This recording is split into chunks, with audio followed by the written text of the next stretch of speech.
And if anybody in the back feels like they can't see or hear, there's front row seats up here to stage left, so you can migrate if you want to. That's totally cool. Or stay at a safe distance, that might be wiser. That's up to you. Anybody? Is that recording thing doing this, John? Yes. Okay. I've unchecked it. Thank you. So, this is one of those moments. I feel like I say it a lot, like, here we are at a moment in the Sangha, but my God, they keep coming, and let's not miss them, you know. I can remember giving teachings here a long time ago, lifetimes ago it seems. I remember proclaiming the Heart Sutra you were there, Kaishin, in the back there. We've worked on all kinds of stuff here over the years, and that was before this was the session space. And I think it's extraordinarily fitting that the last teaching that gets proclaimed here in a formal way is this business of the paramitas, because the paramitas really are an incredibly, almost a miraculous map and gift. This is hard-won wisdom about how to lead a perfected life, how to lead an authentic life and a true life, a life that's actually in full contact with itself, in full contact with the world, and lives and dies in such a way that actually creates joy and the alleviation of suffering for real. Our modern culture in this particular time and place, one of the main mottos is get the good stuff, keep them. You know, greed is good, better you have it than they do. It's based on competition, it's based on winning, which inevitably produces losing, which inevitably produces negative karma, which inevitably ripens, and so on. So these maps, these qualities of mind, speaking about how to live and how to die, are direct expressions of the heart of the Buddha's wisdom, of the heart of the Buddha's compassion, and the heart of the Buddha's presence. And that has been verified in the lives of the generations of ancestors. So it's not speculative. This is not the latest cutting edge research. This is not the latest, freshest data hot off the press.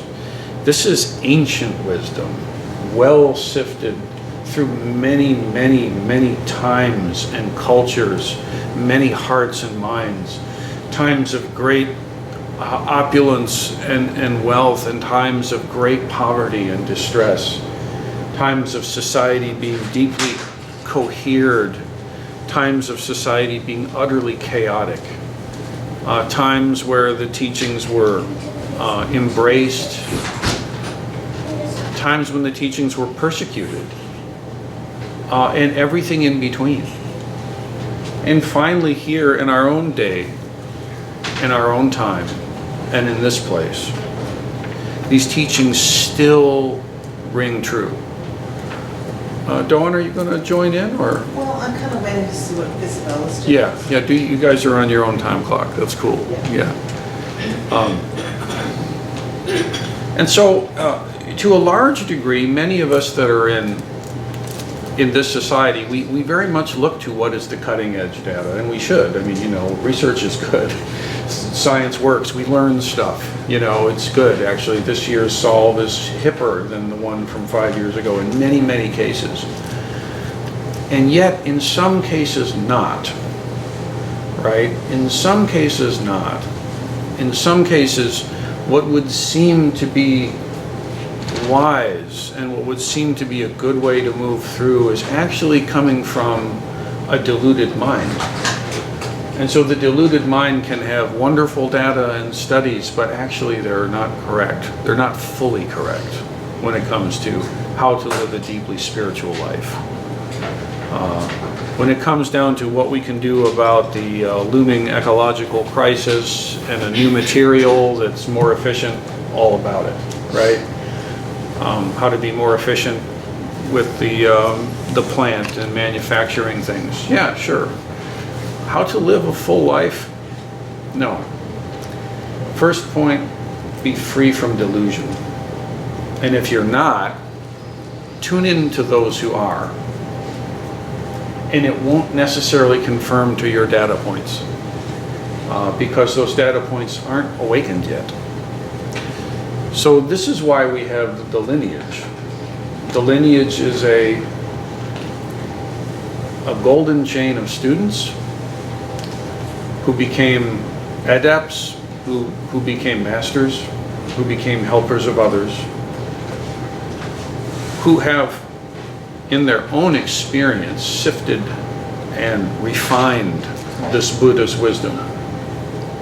And in each culture and in each time and place, it has a unique expression, it has a new form that it takes. Obviously, we are deeply in league with well, how do we make the Dharma look, how does the Dharma look in 21st century America? I'm hopeful that as the history books are written, in fact, one of the history books has been written and we are in it. Did I mention that? Rick McDaniels is a great author and a chronicler of the history of Buddhism and Zen. And he's just written a title which I don't know. It's something about American and Zen or America Zen or Zen in America or something like that. And lo and behold, he has a whole chapter on the younger teachers, and there's a big section on myself in there. And we talk a lot about what's going on in this community here in Ohio. So it's already happened in a certain way. But I think more is coming.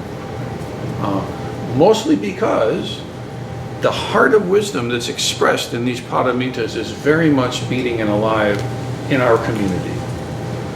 So today, what I want to do is to take some time and just go through the entire sequence from A to Z, or to Z for our Canadian friends, and to actually just get a good, solid, quick overview that we've already probably heard and talked about, but then have some interaction and some mondo and some conversation around these paramitas and how they function.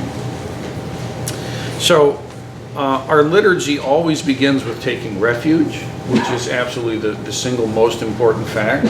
This is the most important thing that any of us can do to stop the bleeding, is to take refuge in Buddha and in the teacher, in the Dharma, and in the teachings, and in the Sangha, the community, and in fact in all beings, sentient and insentient, but in particular this community of practice with these Homo sapiens, these people.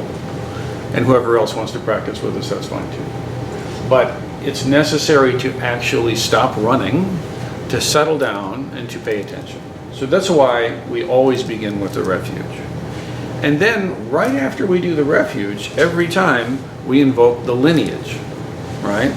I give thanks for the guidance of my teachers, and for the lineage of teachers before them. For the lineage of teachers before them. And this is absolutely critical because we must have a direct connection. If we do not have a direct connection, get connected. It's necessary. You must get connected. Okay? So this is not a nice afterthought, and this is not a spiritual badge. This is not something that you collect and put in your display case. This is actually a living, breathing connection with this heart of wisdom that's alive and pumping, and you have a direct connection to it. And that has to happen in the human realm with a human Buddha. This is how it is. You can have some connection with an astral Buddha maybe, or a great spirit bodhisattva, or maybe the qualities of the earth and the moon, and these are all wonderful, fine. And you need a human Buddha to actually say yes and no. Right, Shuso? Yes. Because without that direct connection of yes and no, we can't tell. We cannot know. We easily bend towards our mistakes. We lean into what we think is our strength, which means we're not noticing what is in fact our shadow, and merrily we go along cultivating more negative karma without our even knowing it's happening, right? So, first refuge writ large, Buddha, Dharma, Sangha, and then specifically guidance of my teachers. And then it's not just this one particular human Buddha that's your teacher in this lifetime, but it's the entire lineage of teachers before them. And this is one of the necessary qualities to look out in a teacher. If there's somebody who trips out of their bed and declares themselves enlightened and starts teaching, maybe they saw a movie once, or they were in the presence of the Dalai Lama at a moment or two or something, and suddenly they begin giving teachings. Maybe they have some insight. Maybe the insight they have isn't wrong, but I guarantee you it's partial. It's literally not possible, unless you're Shakyamuni Buddha, to actually come to self-awakening in this human life without the lineage and without the connection. That's one reason why Shakyamuni Buddha has such a place of reverence. Not as a deity figure who is substantively different from any of us, but as a human who actually discovered the Dharma without a teacher in this life. All the rest of the heavies, Hakuin and Dogen and everybody else, James Ford, all of these characters, and they are characters, they all had teachers, and necessarily so. And so let us not be arrogant and think that suddenly this doesn't apply to us. I can just self-declare, of course I can. Actually, no, you can't. Arrogance abounds, right? And so the teacher, if they're real, is connected to a lineage. This is absolutely critical point, and that has to be in right relationship. There's a right relationship with the lineage and the ancestors, see? And then from there, I give thanks and offerings for their devoted practice. And that's a significant line. See, because actually teacher is not really the right word, I think. I think actually the right word is the practitioner of great experience who allows me to like see what they do and talk with them about it. Maybe it's more like that. It's kind of a clunky thing to say, so teacher works. But actually, what Roshi is to me is he's a practitioner of great depth and experience who shares his practice with me, who allows me to see and to feel and to be a part of their practice life. Does that make sense? So what the teacher actually does is just practice. And then what we do as students is we practice with the teacher. And in this way, we begin to get experience, and our own practice begins to mature and to ripen and develop like this. And this is an extremely long game project, at least one lifetime. It's a very, very, very long-term project, if it's real. And if there's one thing we all strive for in the Sangha here, it's reality. Beautiful, gritty and ugly, everything in between. Yep, if it's real, we like it. Okay? So the reality is that no matter what spontaneous insight we may have had and how many good qualities we have tumbled into, still we have many unrefined qualities, and still we have many blind spots. And so practicing in the mandala of an awakened teacher who allows you into the mandala so that you may practice with them, this is right relationship with the teacher. And in this way, we are constantly trying to become closer and closer to the practice of our teacher so that we can become closer and closer to the practice of the lineage. Does that make sense? And so the individual expression, as generations click by, it'll toggle to meet the moment, but the heart of the practice itself is always the same. And what that heart of the practice is these paramitas. It's exactly what the practice is.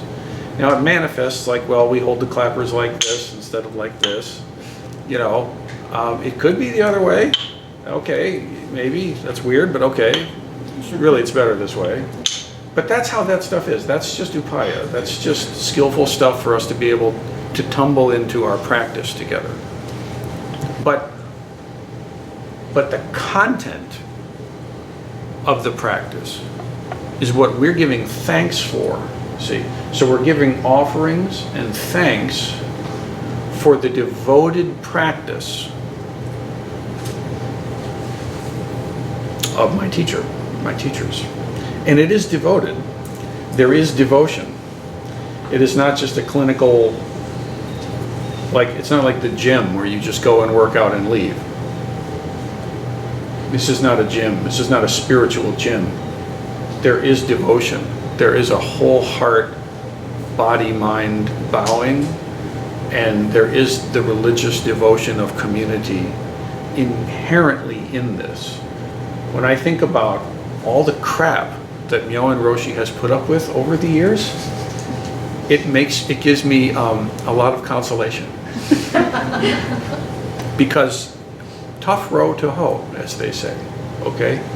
Many, you know, his karmic life is very different from my own, and yet a lot of hard times for Roshi in service of me, so that I may practice in his mandala for a time, that I may practice in his mandala for my life. Actually, I'm still practicing in Myoen Roshi's mandala. This is a whole life relationship between teacher and student. I'll tell you, it doesn't end with full transmission. I know that now. I can say with authority, yep, that's how it still is, you know. Technically, he and I are peers, but he is way first among the equals, like by a long shot. And I'm grateful that he continues to put up with me. Still, right? And so this business of devoted practice, and it is devoted. If it's not devoted, then it's like, I give thanks for how awesome they are because of their practice is so good. Like if they practice and they just are self-oriented in their practice, then it's more like a superhero that you can never be like. The devotedness of the practice means it's consecrated to the students. It's given to the students, it's given to the mandala. Does that make sense? So this devotional practice is actually an inherent part of the kind of practice. Now in the beginning, let's be very fair, we practice largely to alleviate our own suffering. And that is absolutely as it needs to be.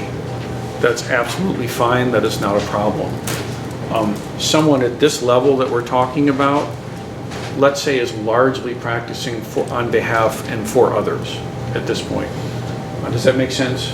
So that's why in this line we say their devoted practice of. And then we come to this list. Generosity, moral discipline, patience, joyful effort, concentration, wisdom, skillful means, unshakable vow, spiritual powers, and awakened awareness for my benefit.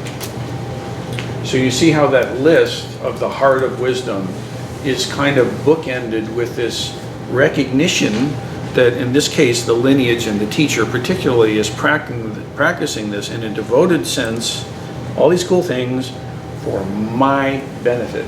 And it's very important for this to work that you take that personally. Like that's a very personal thing. Like the fact that Myoen Roshi practices that for my benefit is very important for my practice to take on. Do you see? And I think in our culture we tend to take people who accomplish and we tend to idolize and we tend to thereby distance. And like the idea, if you look at Donald Trump, to mention the name, here's somebody who takes their wealth supposedly and their status definitively now and lords that over everyone as a great signifier of how much better they are than everyone else. And people love it. People love it. Because you know what? I can defer everything to him and he can decide for us and we'll be better off. Because look what a superstar. Dharma teachers are not like that. Dharma teachers are absolutely not like that. If there is a Dharma teacher out like that, they're not a Dharma teacher. They're something else. They're a rock star in the wrong idiom or whatever they are. But that's not the way the teachers show up. The teachers take what they have and what their capacities are, and they are combusting them for your benefit. And when we see it that way, when we really perceive it that way, then we are mentally ready to practice in the mandala with the teacher in right relationship. If you see the teacher as someone who's practicing just because they're awesome and they're fine for them because they're so cool, or whatever mischaracterization you make, then you've missed it, and that distance and that gap starts to happen, and then it becomes either we disparage them or we idolize them beyond belief, which is guaranteed to fail given enough time, right? But correct relationship is to feel that the teacher is manifesting these qualities in a way that you can access and be in the space with them while they do this, and they're doing it not just because they're cool and it works for them, but they're doing it actually literally for you, personally for me. Does that make sense? So when we have this view, when we have this attitude, then our heart can actually be open, our mind can be open, we can open our body, and we can actually be completely present to what's going on and receive the teaching this way.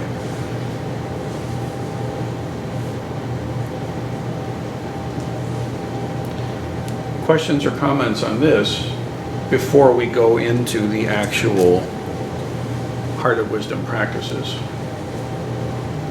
Please? You mentioned that Shakyamuni is the only individual that would be able to come to full and complete self-enlightenment, and that other than that, it's literally, to use the word, impossible to do it. Yeah. Yet, in the koan tradition, there's a lot of mention of it's random individuals that will pop up that are enlightened beings. Mm-hmm. I think of the women selling tea cakes as an example. Sure, yeah. How is she different from Shakyamuni? It's a great question. The way we think about this, and this is a little bit of, I guess, Buddhist theology, so I guess we call it Dharmology. I don't know what to call it. Buddhaology. This would be good names for bebop tunes. I'll write that. I'll write some tunes like that. But anyway, the way this is talked about is that Shakyamuni Buddha is the Buddha of this world system in this current aeon or age, and that in each world system a Buddha will arise, and what defines that Buddha is that they go into a world system where the Dharma has not yet been discovered, and they discover it. So this is a very important distinction in the sense that the Buddha didn't create the Dharma, Shakyamuni Buddha didn't invent the Dharma, Shakyamuni Buddha didn't come up with this awesome idea and trademark it. And now we all have a franchise right to his system because we pay 10% or something, you know what I mean? The way the Buddha talked about it is that when I looked deeply into myself, I saw clearly, and so can you. And so the way it's talked about traditionally is that in our time in this world system, Shakyamuni is the Buddha who self-discovered what the Dharma is. But it's the same Dharma that will be discovered anytime the Dharma is discovered. So for example, if let's say World War III happens and Holocaust, nuclear trauma and everything happens and most all people are wiped out and reading and literacy and traditions are all gone, and then 10,000 years from now some kind of human experience starts to have something like civilization again, and somebody sits down and starts paying attention, they will come to they'll see the same Dharma because it's there. Rather like gravity is still there whether we realize it or not, and when we discover it, that's what we discover. Does that make sense? So we say that Shakyamuni Buddha is the person who discovered the Dharma in this world system. And it has to do with these paramitas that we see and impermanence and the nature of self. Now these other folks, there's lots of people that have Kensho. Kensho is a seeing into the nature of the self. You can very much have spontaneous Kensho. In fact, I think most human beings do at some point or other. It's just usually it gets passed over or not recognized. So there's lots of people that will have some insight. But those people in the koan collection, like the old lady selling cakes, you know, when you look at the full exchange, what she ends up saying is, yeah, I won't teach you, I'm not going to be bothered with that, but you can go find a teacher over here. They're connected to the lineage and they're connected to the system.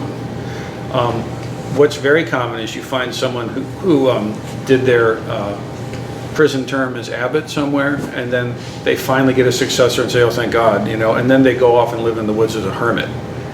And then they'll pop up as these random characters in the koans now and then. It seems like some crazy old dude living out there in the hills by himself, and actually they're a really ripened dragon, you know. So, so like that, you know, people will come. It's very natural to have some insight into the true nature of self. Very common. That's not the same thing as actually coming to full and complete Anuttara Samyak Sambodhi. So does that help? Thanks. Yeah. Yeah. But you know, the way the traditional teachings go is they say that the Dharma has its discovery, its flourishing, its culminating, its erosion, its dissipation, and then it gets rediscovered again, and it does this again. So the next Buddha is Maitreya Buddha.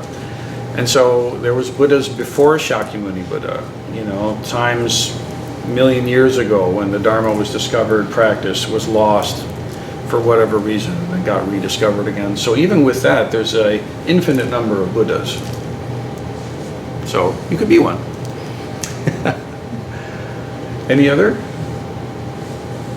I got a quick question, hopefully quick. You mentioned you were talking about people who, you know, sort of are learning by themselves and they tend to lean towards their strengths, Yeah. not recognizing their weaknesses. And I think you used the phrase the shadow, which I haven't heard in a Buddhist context. Does that sort of mean the same thing as like a union? Does it have like a Buddhist flavor to it? Yeah, I mean, I think Jung had a lot of insight to bring to bear that's worth it. I'm a fan, you know, and there's limits to it. But the basic word is really good. You know, it's like, you know, you're in the sun and you're digging your stuff and you don't realize there's a shadow back there. And so shadow work is important, you know, and it's just a human thing that we lean into our strengths. And so there's where drift happens, you know, particularly if you're kind of a self-declared somebody with some insight, you know, it's just very common. I mean, there's lots of examples of spiritual teachers and leaders that it gets really, really weird, right? I mean, you end up with goose-stepping students outside the roles, and it's weird. And how did people get there? Like you watch the movie and you're like, how can people possibly end up in that space? Actually, it's pretty easy. Because one of the things that's true is that spiritual teacher does actually have some measurable insight into something. And when you do, you get power, particularly over a certain kind of person that doesn't have that insight and that is wired a certain way with their family upbringing and trauma and whatever. And it's a real insight they have, and it's a real power they have, particularly over a certain kind of person. So not acceptable. And not new to this age. I mean, you know, this is something that happens probably in all ages, but the corrective to that is this business of being in right relationship with lineage. Does that make sense? Yeah. So specifically, there are some things that sitting around doing zazen, session, koan study will not address. And many times I will end up with a student at a certain point and say, you know, have you ever done any psychotherapeutic work? Have you ever actually met with a talk counselor and just kind of looked at shadow stuff? Is that a thing for you, you know? And many times the answer will be no. And then I may say, you know, maybe you don't need to, but maybe it would be good. Or sometimes I'll say, you must. Actually, you need to. Because you know what? They don't need to do that.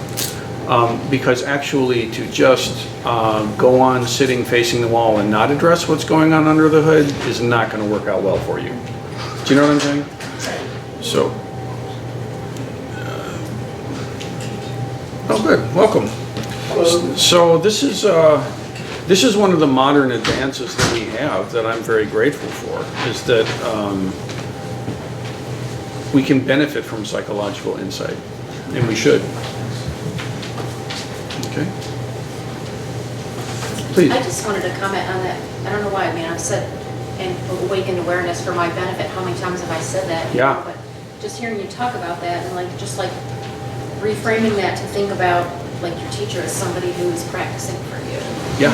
Oh, shit. That really struck me. Yeah, me too. It seems like if you can be there, there's a real place for affection. Yeah. and possibility for you. Yeah, that's correct. That's absolutely correct. Yeah. So we need that broken open that you're showing everybody so nicely. You want to stand up and cry more? I'll tell you, this will be it for today, but. No, that's exactly right though, because it starts with devotion, and then we have that business of for my benefit. Like for me. And I'm telling you, when you see the teacher practicing for you, it changes your relationship with them and with the Dharma. And that change is necessary to really understand what the hell it's about. There's room for something to be really genuine there. Yeah. Because Welcome to your show, Ken Stevens. yeah, I'm glad you're feeling that, you know, because that is absolutely the case. Yeah, good job. It softens the blow of that bell a little bit. That just kind of Oh, the Doksan bell. it helps. Yeah. This is how you're unbelievable. Yes. Well, see, now that's actually a good case in point, because, you know, in the beginning, as you know, Doksan is very biographical. Who are you? How are you? What's going on for you? And to some degree that stays, but the further you go in, the less that's what it's about. And it's about your Dharma eye. And then it moves on to other things, by the way, but that's what happens next. And in order to be able to do that role well, we have to be able to hear a solid no, and not, you know, and not have it mean something it doesn't mean. What it means is you're not seeing this right. Go back and sit on it some more. Sit with it. Out with you, you know. When we get to the point where we can actually receive it like that, we're doing great. You know what I mean? Bujo? Yeah, good, excellent. I will remember this exchange. So am I. Yeah, it is. I mean, it's like, you know, if I look at everybody knows I love jazz music, you know, and when I think about these players as being impressive, virtuoso, far beyond my capacity, who are playing things I'll never be able to play, and I kind of sit here in the shadow of their awesome, it's very different than if I see them as expressing the beauty for me. Like they're playing for me, right? Like Jim Hall is dead now. Like he was an amazing guitar player. And when I think about him as just being a virtuoso guy with a great ear, then he's in a different, I feel differently towards his music than when I think he played for me. You know? Now it's personal, you know, in a really personal way. And that changes how his music, how I experience the music, and therefore it changes how I experience my music, which is actually what this is about. Yeah, Jim's dead. He's good. It does not matter. It's not bothering Jim either way anymore. You know, we met a few times. He actually paid for my Berkeley experience with a scholarship fund that I won. I didn't know who he was when I won it. I had no idea who he was, but nonetheless. This way, it's about our attitude, about my attitude when I relate to this music this way. It becomes something very different for me. Not just I'm in the shadow of these amazing people, but actually they're doing this for me, and therefore when I play, what am I doing? Is it about me being amazing? Yeah, hopefully not. Who am I playing for? I'm playing for everybody. You understand? So it creates this mind of giving. And capacity. Your capacity goes way up. Like what you're capable of doing. Without that attitude, is very small. With that attitude, it's incredibly large. What you can put up with, what you can accomplish, what you can give, when you have that mind, is very different. See? Please? On a similar note, I remember a moment where my practice shifted significantly, which was related to a time when I had to correct you. Aha, yeah. And it was extremely painful. And Yeah. your reaction to it was, I'm completely okay with this. And I was like, I don't want to have to correct you. Because why? Because I saw you as an authority figure up until that moment. Yeah, And so the fact that you were able to say, you're supposed to be correcting me right now and I accept it and this is what has to happen and I welcome it. yeah, That was a major turning point in my practice here and in lots of other parts of my life. So I felt like it relates to what we're talking about right now, where it was like up until that moment, I was like, this is the teacher, I can't tell him this or that. And then when that happened, it just changed the way that I interact with no and with correction, yeah, giving and receiving yeah. correction. Yeah, absolutely. You know, and that was a really necessary correction for the life of the Sangha. And what we're talking about, I think what we're talking about is my leadership style in the early phase worked well enough, but as we grow, it's not working anymore, and you're breaking things, stop it, right? That's about how it is. And good on you for sharing with me, because I need help. That's I again, didn't mean to call you out in front of a group of people right now. it's my job. No, that's my practice. I mean, literally, as we're talking about, my gig is to practice publicly. And so at this time, I mean, this is a really good point, because, you know, I have some capacities. I also have shadows. No kidding, right? And so this is where how do I say it? I'm incredibly grateful for your willingness to cross that line, because that is helping me to practice in a way that better serves the Sangha. And as soon as I can verify that there's a better way to practice that serves the Sangha, that's what I do, because that's what it's about. That's because it's for all of us. Does it make sense? So that's absolutely the case. And I thank you for that, and the Sangha thanks you for that. And many people do this too, you know, and it's a necessary component of practice, is hearing no and taking it as feedback and learning how to correct and improve things. It's just how it works, see. So, and yet again, it's another example of where someone can be maybe, say, really fluent in the koans, but they haven't really examined their childhood well enough. And they kind of need to, because there's some stuff going under the hood there that's messing things up, and let's go ahead and find someone who can talk about that with you, right? And also, someone who's got all this stuff going on, but maybe needs to evolve their leadership way because the Sangha is deeper now. Same kind of thing. Yeah, so thank you. Yeah. When you were talking about that music, that how the artist, you know, made that music for you, for me. Yeah. That also made me think of the other way around. By you know, it makes common sense, but it doesn't really sink in until you hear it said the other way. That you listening to an artist do their craft, or looking at a painting like the Mona Lisa, gives them the reason to make that artwork. It was just an interesting revelation, because, you know, it makes common sense that people listening to music gives the artist a reason to do it. But when you hear it said the other way, that you know, they make the music for me, or they make the painting for me, Yeah. it really has another layer of depth, for lack of a better way to say it. Does it not? Yeah. And you know, imagine if all of us in this room combusted our lives realizing that our lives are for everyone else. Like for real. Like seriously for real. And imagine now if, let's say, not just the people in this room, that would be amazing actually, but let's say the people in Toledo, the people in our town, the Toledo metro area.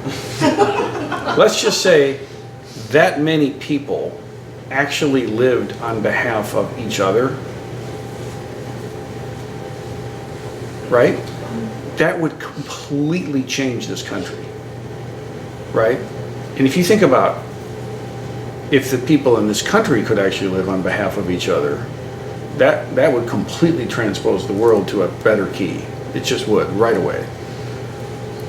And so now we think, well, we're actually living in a society that a lot of people, it's the sum total of everything that came before us. And so unfortunately, a lot of people have lived entirely for their own pleasure, at the expense of who they don't care who or what. And so that's directly affecting me. They maybe didn't do that for me, but they definitely did that to me, right? No one alive in this room today was there to make the decision about slavery being okay in this country back in the day, but that went down. And the fact is, we all lived in the wake of that decision. Now what we do with it, that's now we can start entering the equation and we can start trying to figure things out from here, but it's serious business, this being alive. It has a lot of effect way beyond just our own individual self. Thank you. Okay, I'm lost on time. Do people need a break or? It's 3:20, so we've been sitting for about an hour. Okay, let's take a short break, and when I come back, we're going to look at the paramitas themselves. Thank you, everybody. Thank you. So, we began our conversation today with some discussion about refuge, and then the beginning of the invocation. And we kind of alighted upon the fact of thanks for guidance of my teachers, and for the lineage of teachers before them, and the guidance is a real thing. And then we give thanks and offerings for their devoted practice of the perfections, the bodhisattva perfections, and then for my benefit. And we talked about taking this personally. And then just to finish up the invocation, because we always invoke the teacher, and we always therefore invoke and we always invoke the lineage. This is always required. Then we say, may their years of life be lengthened and may their vows be completely realized. So, so this is, when I say this, I'm fortunate my teacher is still alive, and so I hold him in my mind's eye, and I think of him. I also think of Myotai Sensei, and Daido Roshi has passed away, so I don't have to worry about his years of life being lengthened anymore. He's good now. But I do think of my teachers, and I do call them to mind when I think of that line, and I actually do intend, may their years of life be lengthened, like for real, because I need help. And please don't go, you know what I mean? Kind of like that. And then when I maybe don't need so much help, it's like I really benefit from your companionship, please don't go. You know, I'm very grateful for your presence, please don't go. You know, may you stay as long as you wish. This would be my hope. And I have to say that phrase started to really be an irritant unto me when I approached this, my 50th year of life. I'm 50 years old at this moment, and the Inca Shomei was happening in this year, and I started to have this sense of actually needing to take care of my health more and do my end. I could feel y'all actually having this intention for me, and I'm like, you know, I better do my bit, my part. As I'm sitting there, like having all the cookies and drinking all the awesome beer and all the, you know, I'm like, you know, maybe I should meet this a little better. So, and so I am, you know, happily, I'm in good health.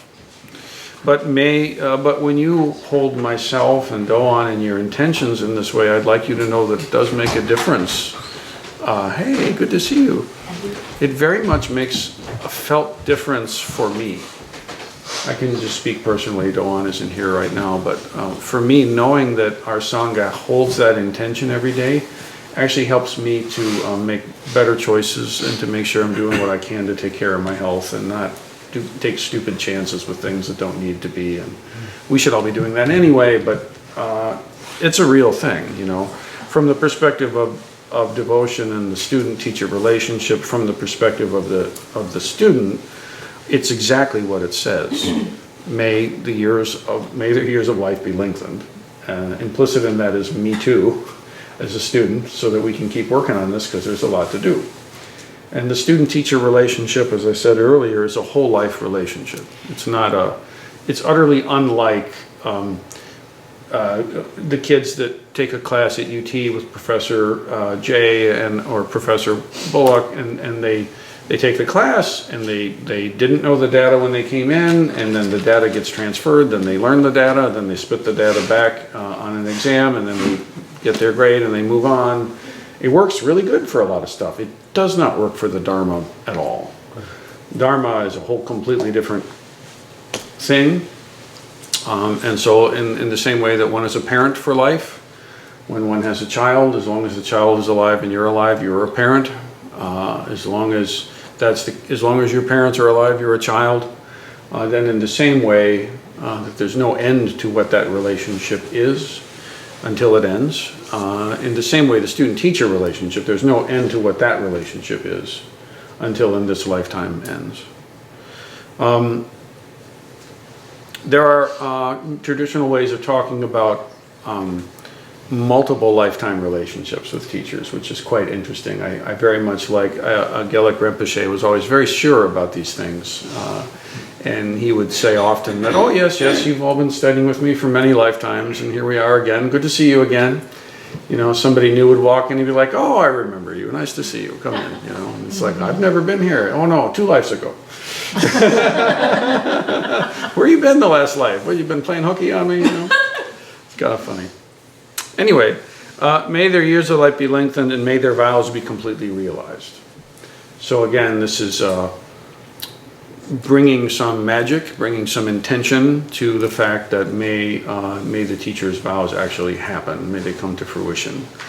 And we have that for ourselves as well here when we ask for may our virtuous actions be cleared from all interferences and may our vows be fully realized. This is the concluding dedication for the liturgy that we do together. So we stand right in line with the teacher and right in line with the lineage also. And that line then goes from us back up into emptiness and returns back to the founding and keeps cycling through like this. Just like you see on your Jakai document, that's actually what happens. So now the content of the practice. What is it that the teachers, that the lineage is actually practicing? What is it that this mandala of practice is about? What's the content?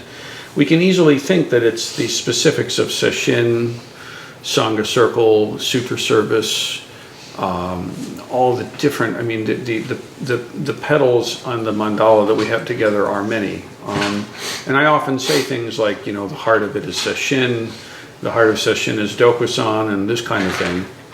But in a very real way, what all of that is actually pointing to is these paramitas, these perfections. So what I would like to do is to go through them in kind of a light touch. Obviously, we've been talking about these paramitas for the past 90 days, or give or take. The entire Ango has been hopefully one of paying attention to and noticing these paramitas. But my hope today is to go through and then we'll break into the conversations, the triad conversations, and do that process together and have interesting and important interaction around it.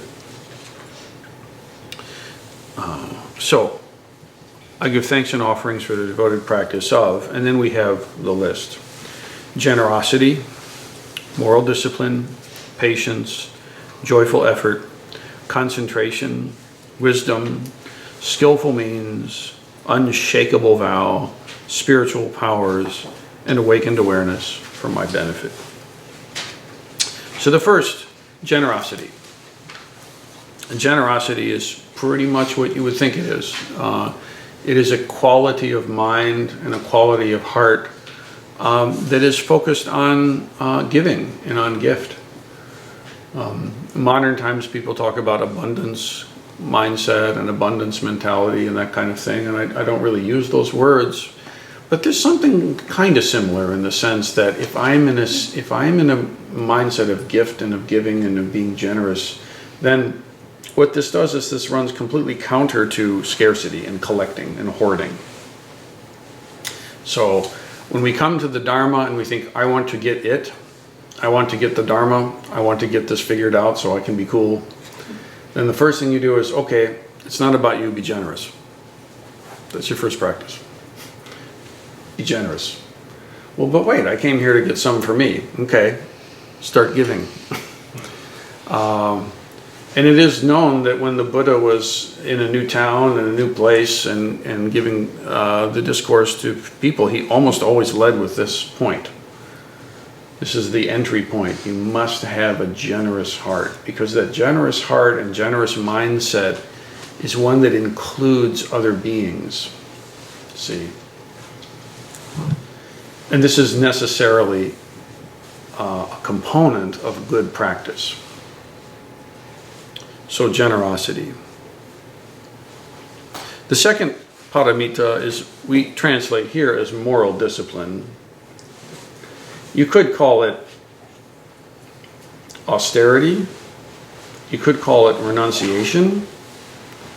The older texts tend to use the word renunciation.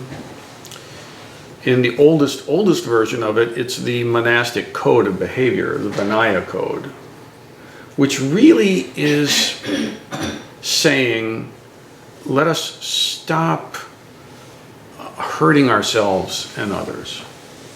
The moral discipline is not some external authority telling you to behave in ways that they find acceptable, and therefore you're welcome to the group, and if you start behaving differently, you're kicked out.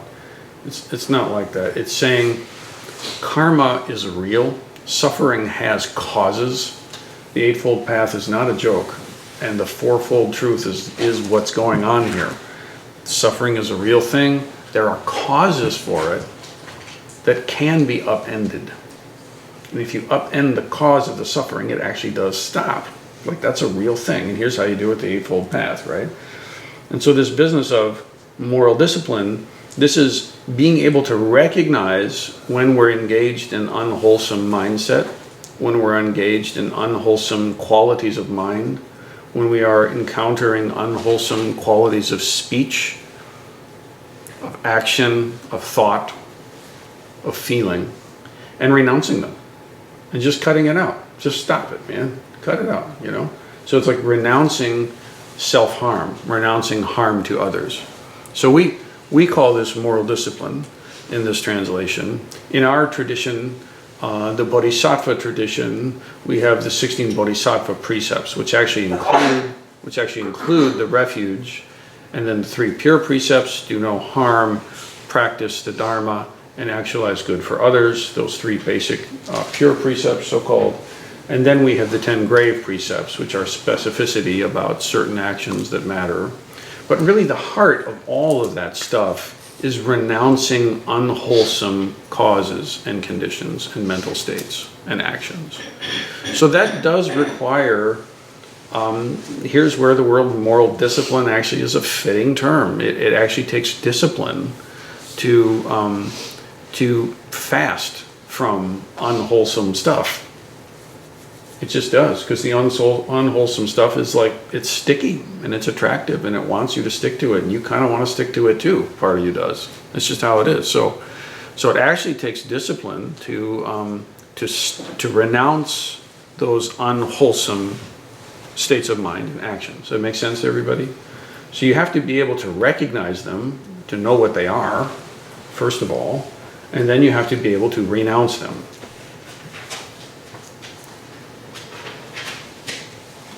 Then, fittingly, the next virtue you could say is patience, because this is absolutely required.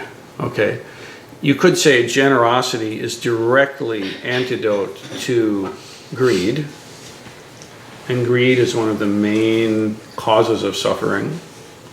If you strengthen greed and turn it into obsession, addiction, compulsion kind of speech, that's close to what it means. But then patience is the direct antidote to anger. And we have the 3 poisons of greed and anger, and then ignorance. We'll talk about ignorance in a little while. But the antidote to this anger is patience. And as we always say, it's important to remind yourself, when you're getting really irritated, it is not skillful to try to make yourself be loving and kind. It's too far away from irritation to have, it'll just be more irritating. That you think about, oh, I should be kind right now. Well, fuck it, I don't want to be kind, you know? It makes you angrier, you know what I'm saying? Mm-hmm. So patience is the skill to do nothing, to just stop. Just don't react, actually. Like, there's so many times when that is the most winningest move you can possibly make, is no move. Just wait. You know what I'm saying? So this ability to be very, very patient, to have patience, I think our new t-shirt says, let your patience roar like thunder, you know, as opposed to your anger roar like thunder. Let your patience roar like thunder, right? And so this quality is so important that it has it's called its own perfection, because we get lots of chance to practice it. Patience with ourselves, patience with our resistant children, with our resistant elders, with our resistant peers, with society, with on and on and on, okay? So patience is a incredibly important virtue, and it's something that needs to be constantly honed, refined, honored, respected, and practiced. The practice of patience. Patience, in this dharmic sense, is not really just gutting it out. It's an active, powerful space holding. And that there is a distinction there. So, so sometimes student comes into Dokusan and presents their understanding, and no, and a ring, and out they go. And from the student's perspective, it just seems all one-sided, you know, like, oh, I thought that was it, it's not, and I got to go sit with it, and the teacher seems like this perfected whatever, or bell-wielding fool, whatever. But the fact is, it takes an extraordinary amount of patience on the teacher's end also. It just does. You know what I mean? It takes a long time. I mean, some of us have been practicing together for quite some time. Yeah, already. Already some of us have been practicing together for a decade. Some longer, maybe. And that's exactly what it takes. The Dharma is not a fly-by-night crash course. This is not going to happen here. You know? And it saddens me to see teachers who I have great respect for going around teaching those kind of things as though they helped. As though they were something they're maybe not. You know? A nice weekend seminar can be a nice weekend seminar, but if that's all you ever do in your life, it's a nice weekend. It's a party. It's a feel-good experience. I get it. You know, it's nice. It's Dharma. It feels nice to be in proximity with the teacher and to hear the Dharma. It feels good, but all that that's good for is to inspire you to actually get connected with the teacher and practice for real.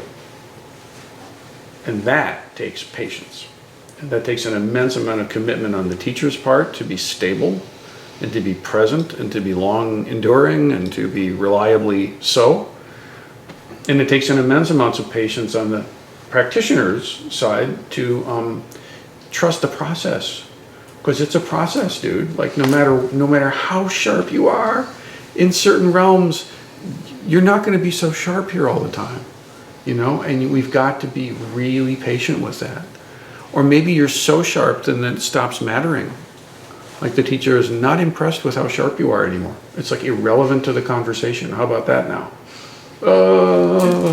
That's never happened before. Welcome to the Dharma. Right? Some other kind of thing has to come online. It makes sense?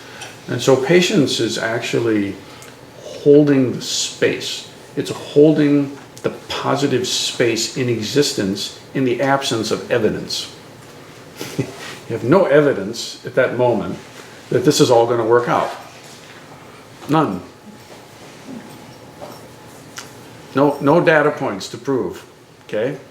And yet you hold the space anyway. Does that make sense? It's like a committed relationship. You hold the space for that committed relationship. And therefore, the relationship actually is one. Right?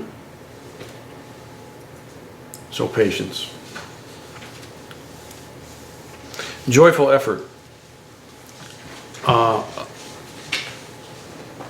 My teacher is immense. He's like one of those Energizer bunnies, you know, always running around, bing, bing, bing, bing, bing, beating the Dharma drum, just always, you know.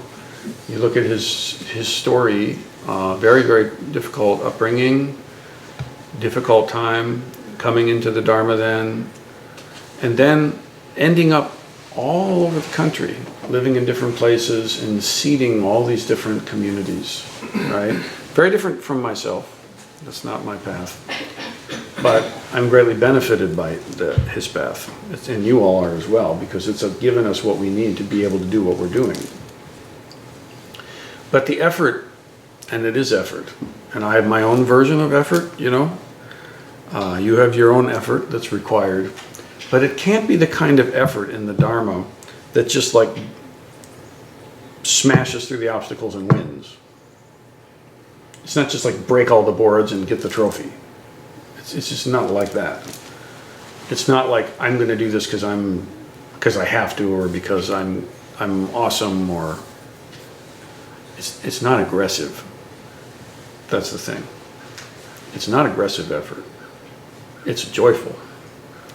And a lot of us, this is a very difficult point, because we've been forced basically into situations that require a lot of effort, and we hate the damn situation. Like, this is not fun, right? You're in school, let's say, and the teacher and you are not well suited to each other, and the curriculum is not well suited to you or the school or whatever it is. And it takes a lot of effort to get through it. Or maybe your family situation when you're young took a lot of effort just to like not get your head knocked off every other day, you know, or whatever the scene was for you, right? It takes a lot of effort, and it is not joyful. And so we get to associate doing stuff with being a pain in the ass, or doing stuff being self-aggrandizing, you know. It's not ego-building effort. So the quality of the Bodhisattva's effort, and it is effort, and it's amazing. I mean, if you consider the efforts that are going on your behalf in this Sangha, you should bow down to each other, to the teachers, to the lineage, and to the universe for you being so damn lucky to be a part of it. That's how I feel. You know, when I bow in the altar during services, I'm not just bowing to the Buddha, folks. I'm bowing to y'all. Seriously. I'm happy to do it as much as I can. Can never do it enough. The lineage, the ancestors, my teacher, and all of you. And that effort, if it's an actual bodhisattva effort, is joyful. It has this quality of humor. Humor is never far away from an awakened person. A truly awakened person can be serious when it's time to be serious. I'm not saying that. I'm not saying make light of everything and just laugh, giggle through things. No. When it's time to cry, you cry. And there's this just on the other side of that, there's always this twinkle in the eye that can just pop. Do you know what I'm saying? And this is a quality that's common. It's incredibly common. And Myotai has this. James has this. Different people express it in different ways, but there is this buoyancy. There is this joy as this insane effort is going on. It's just like full contact, everything, you know, but there's always this almost a laugh behind the whole thing, see. And I very much love the fact that the 10th Oxfording picture, if you can call it to mind, if you don't know it, look at it next time you're at the temple. It's those pictures by the changing areas. And the very last one, this is a picture of spiritual progress. The last one is just this joyful person in the village, hanging out with the kids, you know, and it's like a Santa Claus kind of figure, you know, and very happy, very joyful, very jovial, and enlightening everyone they see. This is the awakened awareness that we'll talk about in a little while. But the joyful part is what's really evident in the depiction, and it's always so. It is never a stern taskmaster kind of character at that 10th Oxfording picture. Now, I guarantee you that same character can show up as in a very severe manifestation if it's actually at the benefit of the student. No problem. But it's not their default setting. The default setting is that kind of twinkle in the eye, joyful, and then making the effort, doing the thing. Does that make sense, everybody? So we have to be very careful that we don't associate effort with aggression. Usually in our culture, particularly if you're a guy, I have to say, we're kind of wired to be very aggressive about doing damn well anything, you know, stupid lawnmower, you know. So how is it to make joyful effort? Then we move into a different area of the perfections. Concentration now, we talk of. concentration is talking about samadhi. And samadhi is an entire area of study and experience. Okay? Concentration, just like there's no limit to the perfection of generosity, is the antidote to greed. There's no limit to the perfection of patience as the antidote to anger, hatred, and irritation. So too, there actually is no limit to the perfection of concentration. And I do not mean in the mundane sense of just like focus on your work. Actually, what this is talking about is very, very deep mental states. They're called jhana states. So when we sit, it's important not to become stuck. It's important not to become stuck in deep meditative states, but you need them. They are necessary for your development. If you cannot access these deeper mental states of concentration, there's an essential quality that you miss. This is the point.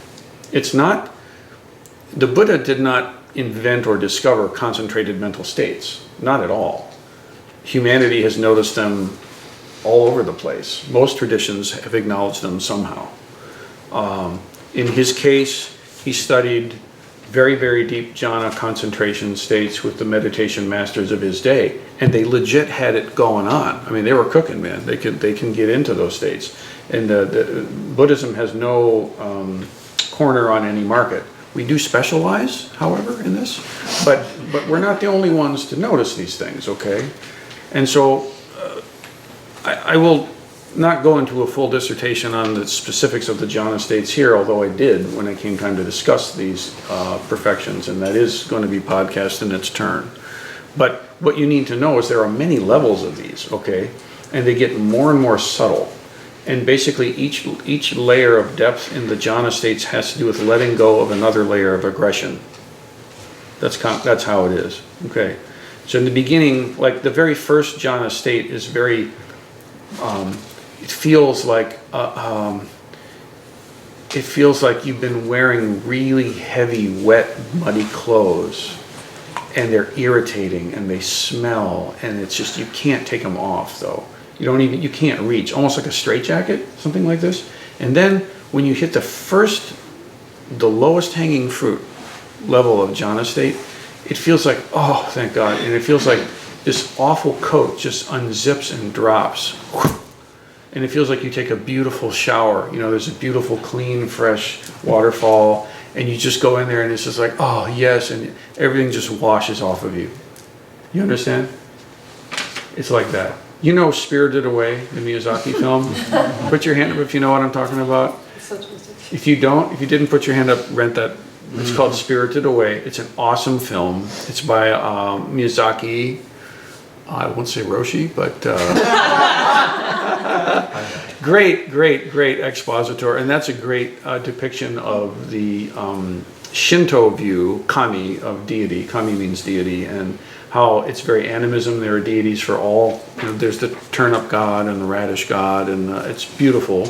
But one of these things is there's a spirit house, there's a bathhouse for the spirits, okay? And there's this river god that is just full of muck and gook and ugh. It's muck, gook, ugh. Muck, gook, ugh. Okay? And it lumbers into the bathhouse, and all the attendants are freaking out because it stinks so bad, and oh my God, and the witch overseer is like, honor our guest, take his money, get him a bath, and then the human who's trapped in this, I don't want to give this whole thing away, but anyway, the human who's there by strange folly, and you've got to see the movie to figure that out, but figures out that this is actually not just like a muck god or something. This is something else that's in trouble, and they're coming to the bathhouse to try to get clean. And so the spirit is in the spirit bath trying to get clean, and you can see the despondency when it's not coming off. It gets very sad looking. And then the heroine, she figures out, wait a minute, she feels something, she pulls, and then this basically pus comes out, all this garbage, human garbage, old bikes and just crap and junk and gunk, and it just all starts coming out. And then finally, and Miyazaki makes this beautiful image of the spirit coming free, you know, and it's a water dragon, you know, so beautiful, beautiful, clean, pure spirit, laugh, ha ha, and then flies away and does all good stuff. So the first jhana states are like that. When you actually first get in there, it's like, oh my God, this is so nice, you know, because why? Because for the first time, you're not tethered to your mind. And oh, what a relief it is. You know, for the first time, for many of us, for anybody really, you're not stuck to what you're thinking about all the time. And what you think about what you think about. What you think about those thoughts about what you think about. You know, it's for the first time, you can actually like just cool out, you know. And it's like this big weighty thing drops, and it's really buoyant. I remember the first session I went to, my response upon leaving, I remember driving out the driveway at the monastery, and I just felt this huge Dai-Ki-I shout, and I was laughing, crying. I didn't know what the fuck I was doing, but I was emoting this great joy. And actually, because I had actually slipped into the bliss of that first jhana state, you know, and I could actually just drop all the worry and concern and what am I going to do, and am I going to be okay, and is it going to work out, and what am I going to do with my life, and all that stuff, which I was, you know, concerned about at that time. I could just actually like, I couldn't stop, but I could push pause for a while. And oh boy, you know, but there's actually a lot of aggression in that, because it's very emotional. It's very sentimental. It's very like, oh, it feels good, and then you want to get back and feel more good. Right? And then it's, well, you know, the next session I didn't feel all bubbly and light, and what the fuck? You know, when do I get bubbly and light again? You know, well, what ends up happening is that the jhana states get less and less tethered to having bubbly experiences, and more just this, you see. And this is measurable and knowable, and whether you are aware of it or not, I'm aware of it when you're coming in to see me in Dokusan. And it doesn't necessarily have to do with the content of our exchange, it has to do with the mind state you're in when we're exchanging. When you come before me and when you're presenting, that's part of what's going on. I usually talk about it. And that's why, frankly, the first day of session, we don't do Dokusan, because I know damn well you're still bubbling around with what's going on in the world, like no kidding. You know, you need at least a day, usually, to settle down so I can actually get a read on what's going on with you. Does that make sense? So this is concentration. This does not simply mean pay attention to the teacher or something like pedantic like that. It means it's talking about these jhana states. Bujo, yeah? Yeah, this is a question. Are these particular states that you're talking about, are they only accessible through Zazen? That's an awesome question. Yes. The answer is yes. There are versions of these states that are working samadhi that are very natural to people. So, you know, if lovemaking is going well, if you're playing well, if you're in some flow state with your kiddo, you know what I mean, at the park, and it's just, we have those magic moments where we kind of slip into this timeless time. That is a very low grade jhana state. It's called a working samadhi, and that's very common. So you see that athletes get that, you know, runners, you know, they get that runner's high or whatever. This is a very human thing. It's usually brought on kinesthetically, something to do with the body, or sometimes aesthetically, something to do with art, poetry, landscape, nature, something like this. So you can get into a deep samadhi state, but it's not really at the level of a true jhana state, because there's still a lot of action happening. Aikido for me was another place, my martial art practice. I get into a certain groove that's very much like when I'm playing. And what I found was that mental space, what's zen about it is the presentness to it. It's not sufficient though. You will never come to full and complete enlightenment by playing guitar, or studying sword, or painting, or parenting, or running, or jogging, or building a business, or you may get into a deep samadhi state, which is very nourishing and important for you. But the business of actually seeing through into the core of who you are, we have to settle down and stop and sit. So maybe the little correction I would put to my statement is you have to do that by meditation.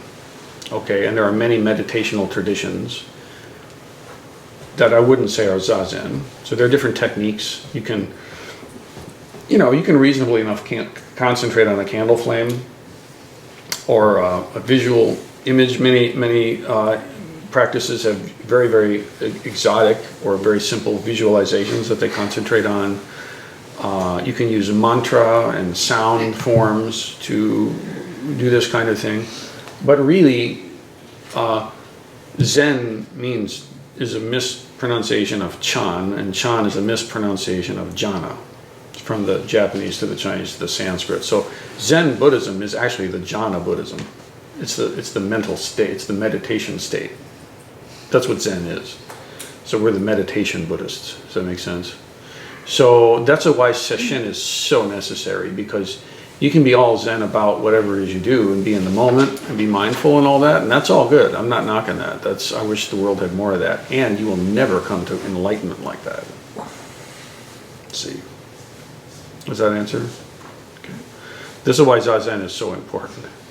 Because it's absolutely necessary for you to have those mental states of concentration, to be able to go beyond your ego and to see into your true nature. If you cannot get into the deeper ends of these states, you will never be able to see past the churn of the ego, the churn of the mind. And it is not sufficient to have that mind stopped by external causes and conditions.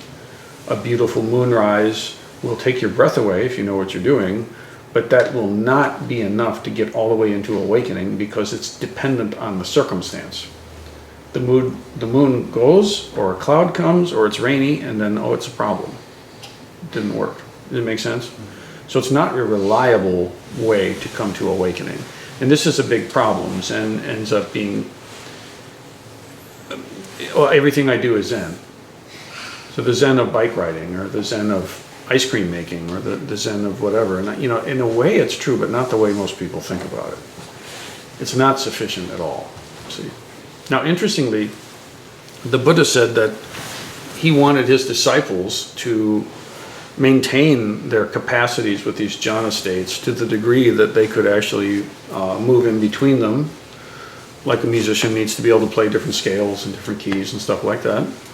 And that it's a safe and good place for an arhat to hang out. If you got nothing going on, you got some time, go ahead and hang out in the jhana states, enjoy. Because it's a good wholesome place to be. And frankly, I think when I play music, that's kind of what I'm doing. I'm in a very deep, active samadhi, and I just go off into music and enjoy it. And it's very nourishing for me. And same thing with the Aikido, using my body in a fuller way. Looking back, I think that's part of why that's so nourishing for me, is it gives me a wholesome place to be and to experience. But I cannot come to full and complete Anuttara Samyak Sambodhi by doing either or both of those things. Zazen is absolutely in the center of the whole thing. Make sense, everybody? So I suggest you find things like that work for you, whatever they are. It doesn't have to be jazz, guitar, and Aikido. I mean, I recommend them, but it depends on what you do, what you like, baking or whatever it is, but something like this. But in terms of strictly speaking what this Paramita is talking about, it means serious, deep Zazen. And you do not, last comment on this, don't sit around and, like if you look up the jhana states, you'll find them, depending on the resource you get. There's 4 or 5 of them, depending. I like the 5 stages for what it's worth. But don't sit around and gauge, well, what stage is my samadhi at here? Just forget about it, honestly. You know what I mean? What you want to do is come to sesshin. And just to say it plainly, this is another reason why it's so important, if you can, to do days of sesshin continuously or contiguously, like right adjacent to each other. Because if you show up to sesshin and you sit real sincere, really intense for 3 hours, and then you split, and then you come back for an hour later, and then you go home, and then come back in the morning for 2 hours, and then you're gone, and then we don't see you for 2 days, and you come back for half a day, it's good. I mean, it's way better than not being around by a long shot. But you're not giving your mind the time it actually needs to just bake in the samadhi of this concentration. Does that make sense? So that's why. There's a very specific reason why that's what has to happen. The analogy that I think it was Yasutani Roshi used a lot was to say that if you want to boil water, you have to keep the heat, you have to keep the pressure on the kettle, and you have to keep the heat on, and you have to not turn the heat off or move the kettle or open the lid. You have to keep it in the pressure cooker. And if you just do that, the water will boil a lot faster. And if you every day for 5 minutes turn the heat on full and then turn it off, and come back the next day in 5 minutes and turn it off, a decade will go by and you will never boil the water. You will have put a lot more time and actually a lot more heat, but not continuously, and so the water will dissipate the heat and it just won't work. And so if all you ever do is sit for 5 minutes in the morning, look, man, you're better off doing that than not. That's really, really good compared to doing nothing. But compared to doing sesshin, it's playing with toys. If you're talking about really doing the real thing, you know what I'm saying, going all the way. You can be benefited by any amount, and that's all good. But to actually take this as a perfection, the way the lineage ancestors did, the way I have, the way my teacher has done, that's not what it is. That's good for people if that's all they can hang with, and that's cool. But what it's actually talking about is getting so deep that you can get to the next paramita, which is wisdom. Now, wisdom, very specific technical thing in Buddhism. It only means one thing. It means seeing into the nature of the self. Full stop, that's it. That's what this is about. It's actually seeing into the true nature of the self. And this is fully explained in the Heart Sutra. It's fully expressed, I guess I should say. It's not really well explained, but it is expressed. Okay. So the Heart Sutra is talking about the heart of wisdom. Avalokiteshvara Bodhisattva. This is the manifestation of compassion. Practicing deep prajna, paramita, practicing it, which is what you do with the paramita. Even Avalokiteshvara Bodhisattva practices, right? Remember, a teacher is not one that's mastered and has all the secrets and gives you one or two if you're nice to them. No. Teacher is someone who's credibly and reliably practicing the stuff with much experience, and you have the privilege really to be able to practice in proximity with them and to interact. And so even Avalokiteshvara Bodhisattva is practicing prajna paramita, is practicing wisdom, see. And so what she sees is all 5 skandhas are empty. And the skandha means heap. And so this is the quick way to think about it is, it's called a heap because like the pile of leaves. We look at the pile of leaves and think, oh, that's the pile of leaves. But it is not actually a thing, it's a process. It's not that it isn't there, but the way in which it's there is readily misperceived. We just look at it and make it our mind makes it a thing. It's not a thing, it's a process, and it's impermanent. That's the thing. It's a process that's in the process of processing, so to say, right? And it has no beginning and no end. There are moments, you could say, nen, instances of now, and in the instance of now presents pile of leaves. But if you look at it deeply, which requires jhana, which requires the jhana states, that you're deeply concentrated, your mind has to be still enough that you can actually practice wisdom. What you see is you see the fact that when you start pulling these leaves off to find the pile, there isn't one, right? The candle flame that you see, we readily take it to be a candle flame because obviously it is. But actually there isn't an it there. There's no fixed flame. From one nanosecond to the next, it's not the same anything. It's a combustive process that's processing, right? So as a matter of convenience and convention, we say the candle flame, the candle is lit. But what our mind is doing is making it a fixed thing so that we can talk about it. It's actually not a problem. It's easy for us to communicate this way. But there's a problem to that because we misperceive the nature of the candle flame. See? So this candle flame is not a fixed thing, it's a process. And every instant, it's actually a different thing. But it looks to us like it's the same thing, right? We all know that, okay, it's burning down, but we kind of push that aside and say, there's the candle. So these are the pile of the leaf, the candle flame. We are not just in some abstract philosophy class. Actually, this is very meaningful because the root cause of suffering is you misperceive yourself. And you misperceive reality itself. And yet you are a self and you're living in reality. So that sucks. That really sucks. It hurts, man. It hurts really bad because you actually don't understand what you are.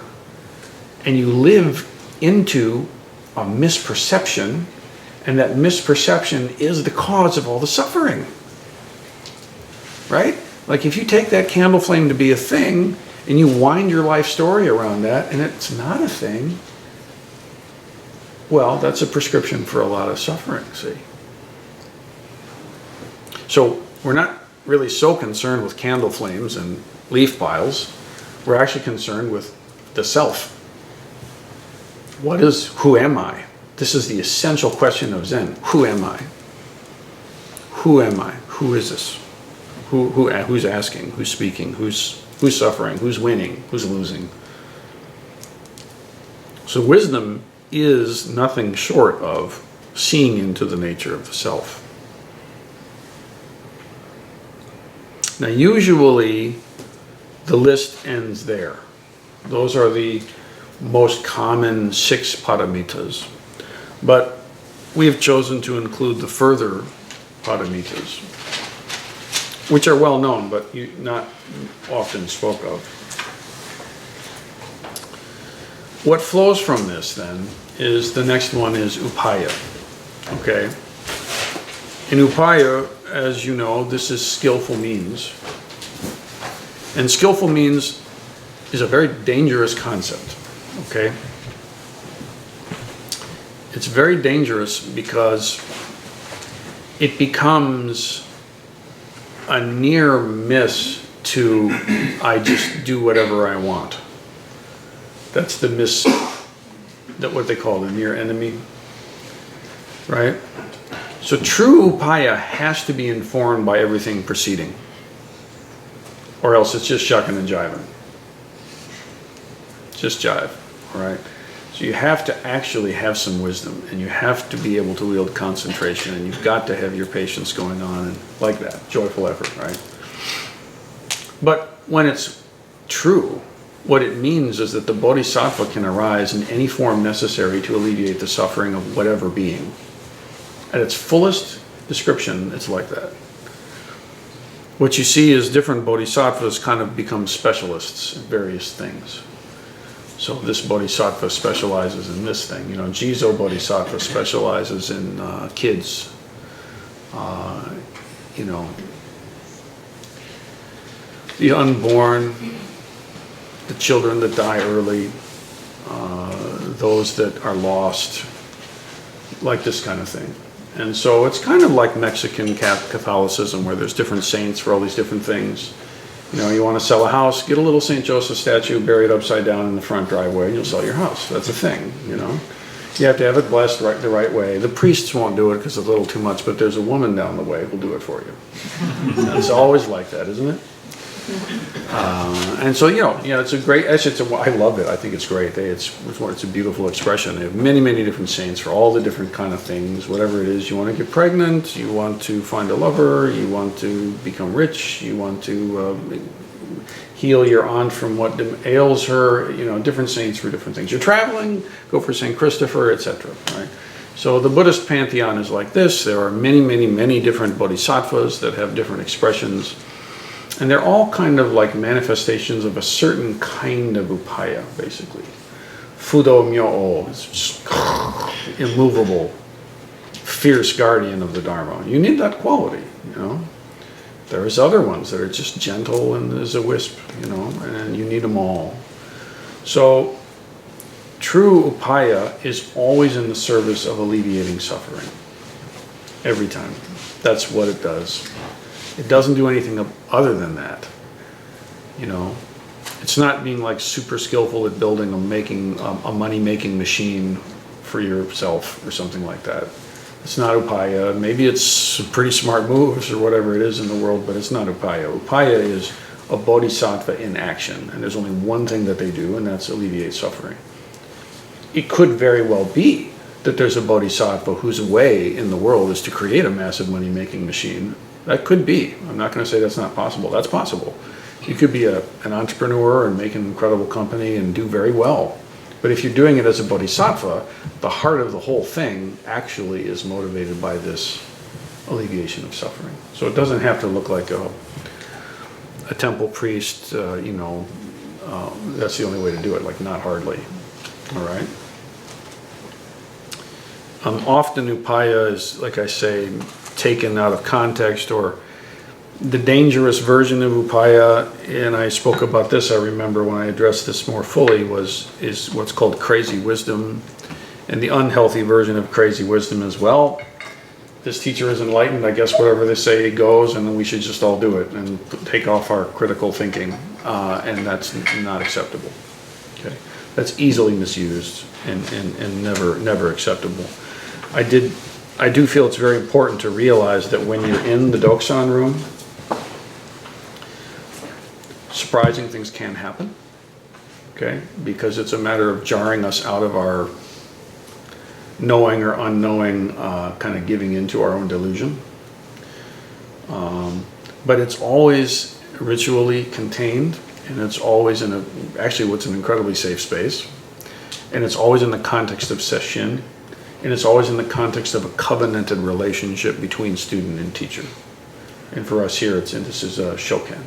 This is where we really know, okay, we are good to do the work we need to do. Does that make sense? The analogy I like is when Gandalf gets very strong, when Bilbo won't let go of the ring, suddenly he gets very scary and basically scares Bilbo out of his addiction long enough. Like the fear of Gandalf's wrath is stronger than his addiction to the ring. So he could actually let go of the ring for a minute. And then Gandalf becomes very kind again, they embrace. And then Bilbo actually does it. He because Gandalf did this major scary intervention with him, Bilbo could let the ring go and he went off on his journey. You understand?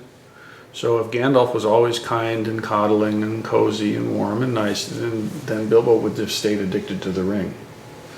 So that's, even when there's some kind of intense thing that happens like that, it's always in the service of alleviating suffering. This is how it is. And that's why the teacher has got to be for real. You do not give that kind of power to someone that doesn't deserve it. Just no, right? So again, lineage and right relationship with lineage and all this kind of stuff.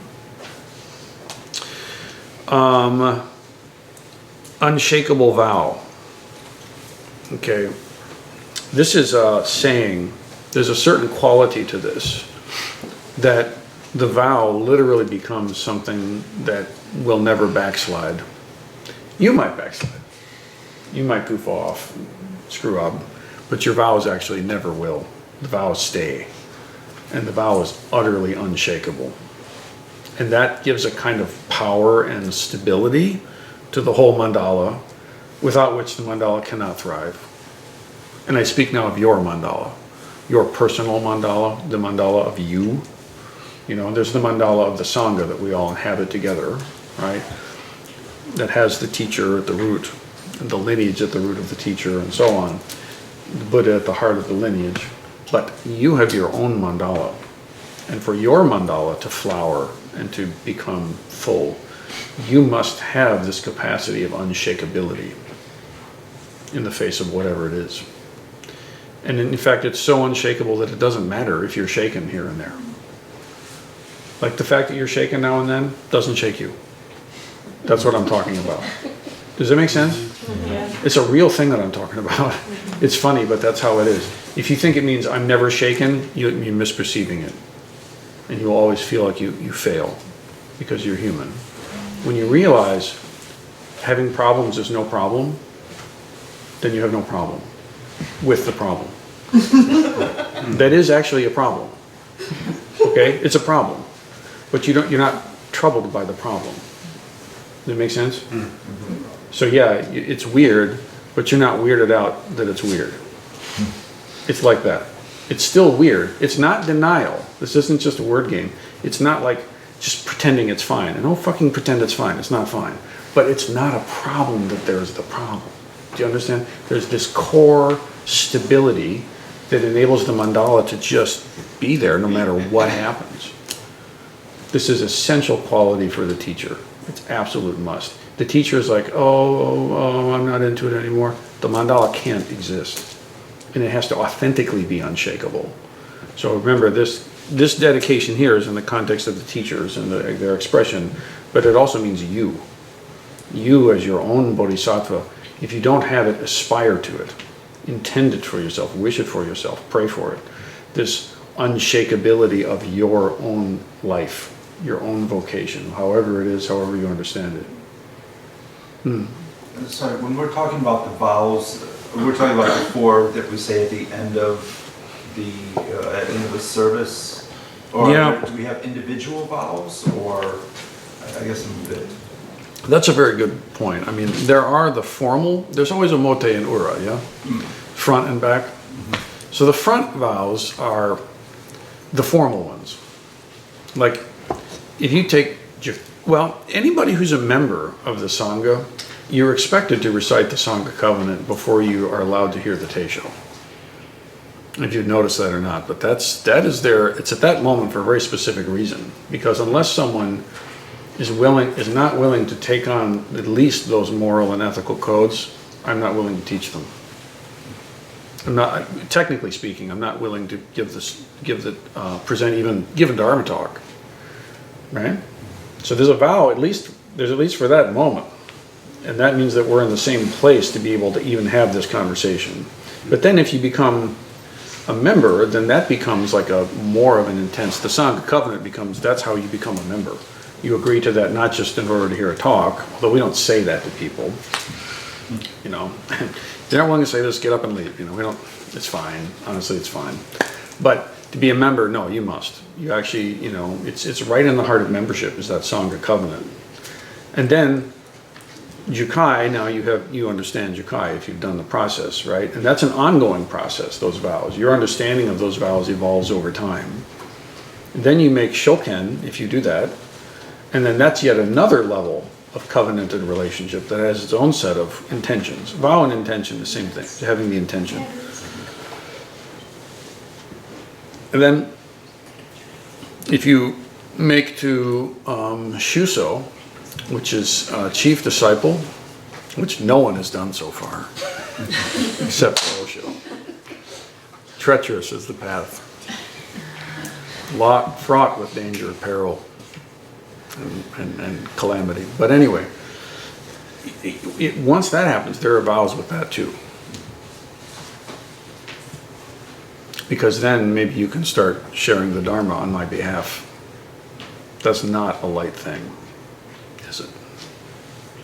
No, it's not. It's a very serious thing. So there's a very clear relationship there. Extremely clear. You can feel. Can you not? Yeah, I felt it too. It's a good thing to feel, you know. It prevents the ego from clipping in. This is why. Because the ego can co-opt anything. It really can, you know. So it's interesting in the training, the intelligence of it. Every time there's an acknowledgement, there's always something behind it saying, hey. And it's serious. It's actually really serious, but it's not always public. Then if you ordain, now, and then transmit and so on, okay? Now, regardless of all of those, you have your own private vows, your own intentions, you know, how they are for you. And I encourage people to really think about those and really craft them in a way that makes sense, you know. It might be that at a certain phase of life, your vow is to figure out what your vocation is in the world. I'm gonna work on this as a project, and it might take me 10 years to figure it out, but that's a project. I'm gonna work on that. So I'm gonna take myself seriously, and I'm gonna figure out how I want to be in the world in terms of a career. Okay, so that's not necessarily a lifetime vow. That's a really good, solid young person's vow to get into, though, or maybe a second career, what I want to do now, etc. Does it make sense? Okay, but the core vow is the bodhisattva vow. That's the core vow. We all do together. Beings are numberless. I vow to free them. Okay. Spiritual powers. This is magic. Just flat out, it's magic. It's Buddhist magic. It's being able to actually shift the net of causes and conditions so that it becomes more and more favorable towards what makes it Buddhist magic is more and more favorable towards the alleviation of suffering and the flourishing of the Sangha and the coming to awakening. Okay, so it's not, do an internet search for money magic spells to create wealth for myself. You'll find a bunch of stuff. You can light candles and have the right fragrances, and there's all kinds of things you can do. And it's cool. There's only one thing worth doing to the bodhisattva, though: alleviation of suffering. If it doesn't have to do with that, I'm not into it. I want to be joyful about what I'm doing. I'm going to have a good time. That's an important perfection also. But basically, these spiritual powers that the bodhisattvas have, that awakened human Buddhas have, that all of us actually have to some degree or the next, these are very serious things. To be able to learn how to wield that intentionality in a way that helps. So magic is sometimes based on nature, sometimes based on spirit, always, however, based on intent and intention. So in a very real sense, if you imagine yourself right now eating one of those cookies, and you think about how awesome those cookies are, and you think about how hungry you are, and you imagine that cookie over there just calling you, cookie, cookie, cookie. Right? Yeah, exactly. So, and then when I say, okay, let's take a break, and you walk over and get a cookie, you just did magic on yourself. Totally. Because what you did is you imagined very clearly something, you held it in your intention in a certain way, and then it influenced karmic unfoldings from there. Does that make sense? So magic, everybody does magic actually all the time. It's just when you become conscious of it and you know how to wield it, it gets very strong. And if it's bodhisattvic magic, it always has one effect, which is alleviation of suffering, making the mandala flourish. And it's one of the interesting points, I think part of why these are not usually taught in English, is that when the Dharma first came to our country, they really shied away from a lot of the devotional stuff, and they shied away from a lot of the magic stuff, because just too much, Either it looked too much like the traditions here, the devotional religious kind of stuff, and the people who were into it were in rebellion against that, or it was too much perceived materialistic scientific society. They're not going to relate to this magic stuff. And plus also the most important point, honestly, is wisdom and samadhi. And so when the first, and that's the thing we're the weakest at, and so when the first generation of Zen teachers came over, they're really emphasizing wisdom, big time, and samadhi, seeing into the self.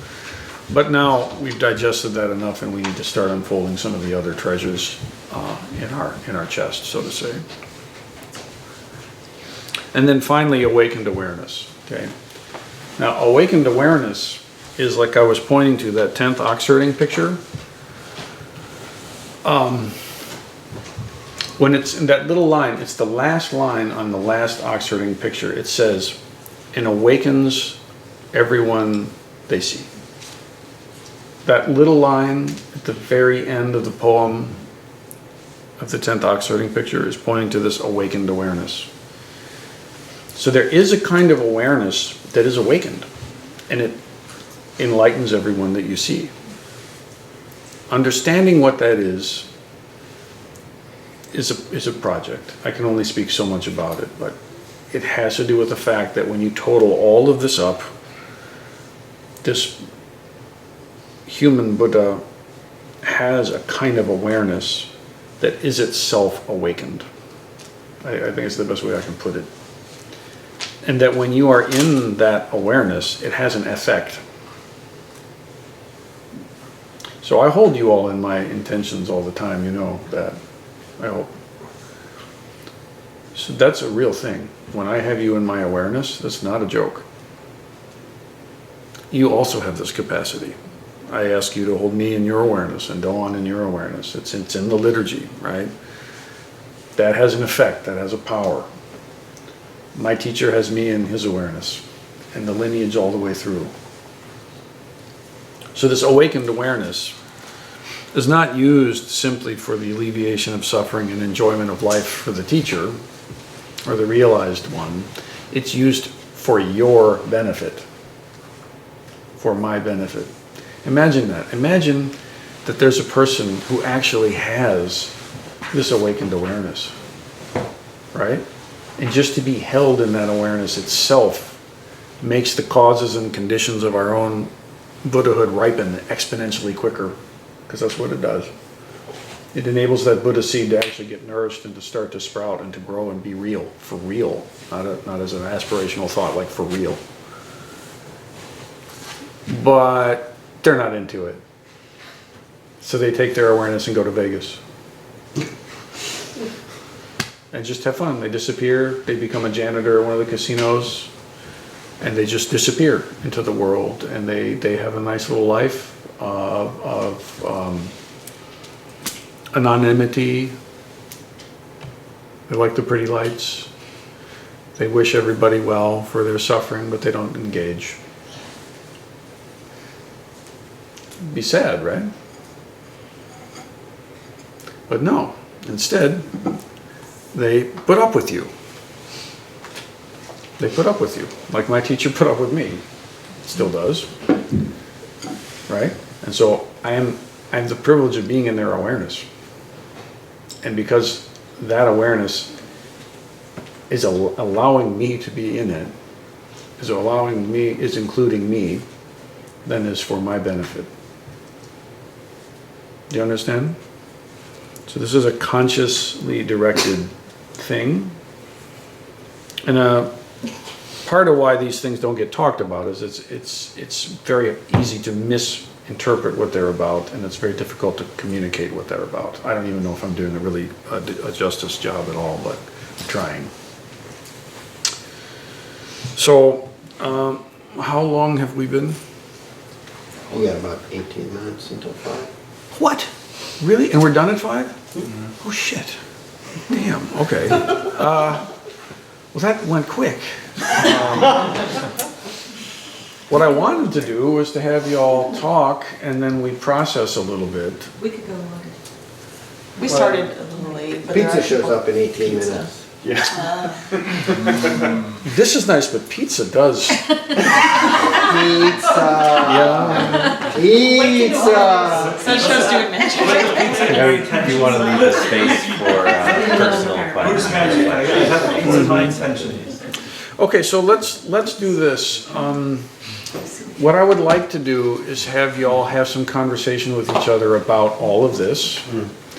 And maybe we can have a working lunch together, or a working, we can have some pizza, and then we can hang around, and just for another 20, 30 minutes or something. I would like to make the opportunity to interact with you around this material, if that's okay with everybody. Does that seem all right? Mm-hmm. And if you're scheduled in such a way that you got to split and you can't hang, it's all good. I understand, and we're going to record this and make the conversations available. If that's you, that's not a problem.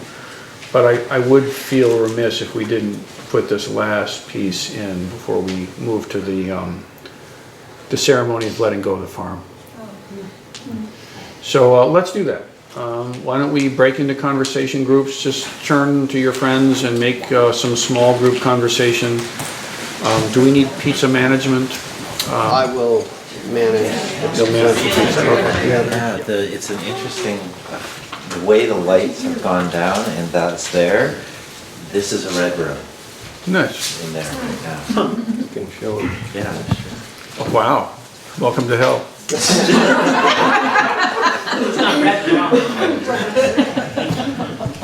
There's pizza and Ango. If this is how I'm cool. Yeah, I hear you. Shindo, this chair is... Yeah. Oh, sure. Yeah, honey. Yeah, that's just my coat. Don't worry about it. Is that wherever you want baby I'll sit here with me. Okay, everybody, thank you. So this is, I expect, the last teaching session that'll occur on Black Oak Farm, this last Mondo. And I heard some very spirited conversation going on, so I'm hoping it's worth our time and lively. These things usually are. So, let's see, I guess what I'll do is sort of scan around this way and start here and just sort of, if each group can have someone kind of speak to what came up in your conversations and share, and then see if there's some things that might be worth interacting with myself about. I'd be delighted to do so. So. Did you nominate me? Yes. We kind of went through the first 3 or 4 paramitas and talked about different ways that we see them showing up in our lives. I think we talked quite a bit about patience. We talked quite a bit about patience. Yeah. Particularly over the past 3 or so years, and how anger shows up in the sort of collective conscious and in our country and society, and how we encounter that, particularly with people who think differently than us, and different strategies for evoking patience in those scenarios. Yeah. She had a really good observation about when you intensely disagree with someone, instead of thinking or saying what's wrong with you, turn it around to say what happened to you. So, In your head. Don't say that. Well, I mean, usually when we say what's wrong with you, we're saying you're wrong. Yeah. So again, trying to reframe this to better understand. Yeah, with compassion, to better understand why is this Yeah. the case. I thought that was really, really helpful. It's just it's a very saddening thing to me when you know, if you flip between Fox and what is it, MSNBC, you get completely different narratives. I mean, it's just like completely different stations, and I think they're both filled with fear and anger and othering, and there's nobody smelling like any kind of a rose here to me. You know, it's really sad, and I feel like democracy itself requires an educated electorate who are capable of having conversation with each other. That's what we need, you know. So I think patience is an important part of that, and also being generous. You know, being generous with people who don't see things the way that we do. You know, I was recently in conversation with somebody, and they're talking about how terrible it was that Obama gave all those mortgage loans out to people when they weren't ready for them, and how the whole housing bubble was because of Obama's foolishness. And I said, you know, I'm not sure. Is it not the case that Obama was elected after that? I think maybe he was. And I'm not sure. And I said, oh no, it was definitely Obama. And then I did the thing. You know, I pulled up the oracle of my phone. I said, gosh, you know, it turns out that housing bubble was actually under President Bush's watch.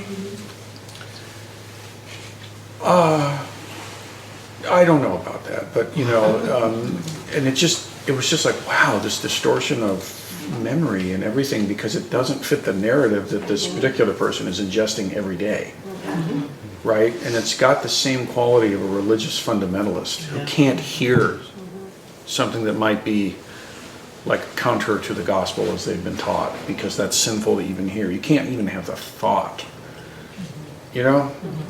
So great patience, but also great generosity. And one thing I didn't talk about is that you can take each of these precepts or each of these paramitas and kind of see them through the lens of each other. It's kind of an advanced thing, but just to say it, you can see the generosity of moral discipline. And that's a different thing than seeing the patience of moral discipline or the joyful effort of moral discipline. Does that make sense? You can actually take each one of them and see all the other paramitas through the lens of that one. So patience is actually quite generous. And to be generous, you must be very patient, etc., etc. And all of them interlock like that. it's worth noting that that's the case. These things don't operate in isolation, and the way they actually show up is always as an ensemble. So, yeah. May there be great patience and generosity over the next election cycle and beyond, for all of our sakes, you know. Next group. Yeah, somebody. Conry, you go. Okay, there was a question that came up, and we always talk about the importance of compassion and how compassion seems to be the primary focus. But in the wording is generosity, and the one thing that I've noticed since with this whole Buddhist stuff is the exceedingly exact use of language. Yeah. That we are not using words foolishly or just spraying them out like potpourri. We are using them very, very specifically. Yeah.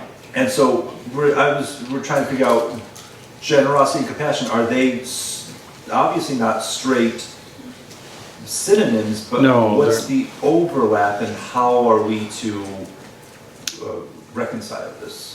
Generosity, as it's understood in the Paramita, is directed as the antidote to self-cherishing, self-grasping, and greed. Okay, so specifically, the three poisons are greed, anger, and ignorance. And the most difficult one is greed, because it's pleasurable. Like, I want to eat all the pizza for me right now. Nom, nom, nom, nom, nom. And there's a kind of a pleasure in that, right? So it's very difficult to let go of that. So it tends to be the more long-term damaging one. The anger usually is something that we can address because it hurts to be angry. It's caustic, you know what I mean? It's if you actually have a true personality disorder, maybe you get off on hatred, the feeling of it, but generally most people, it doesn't feel good.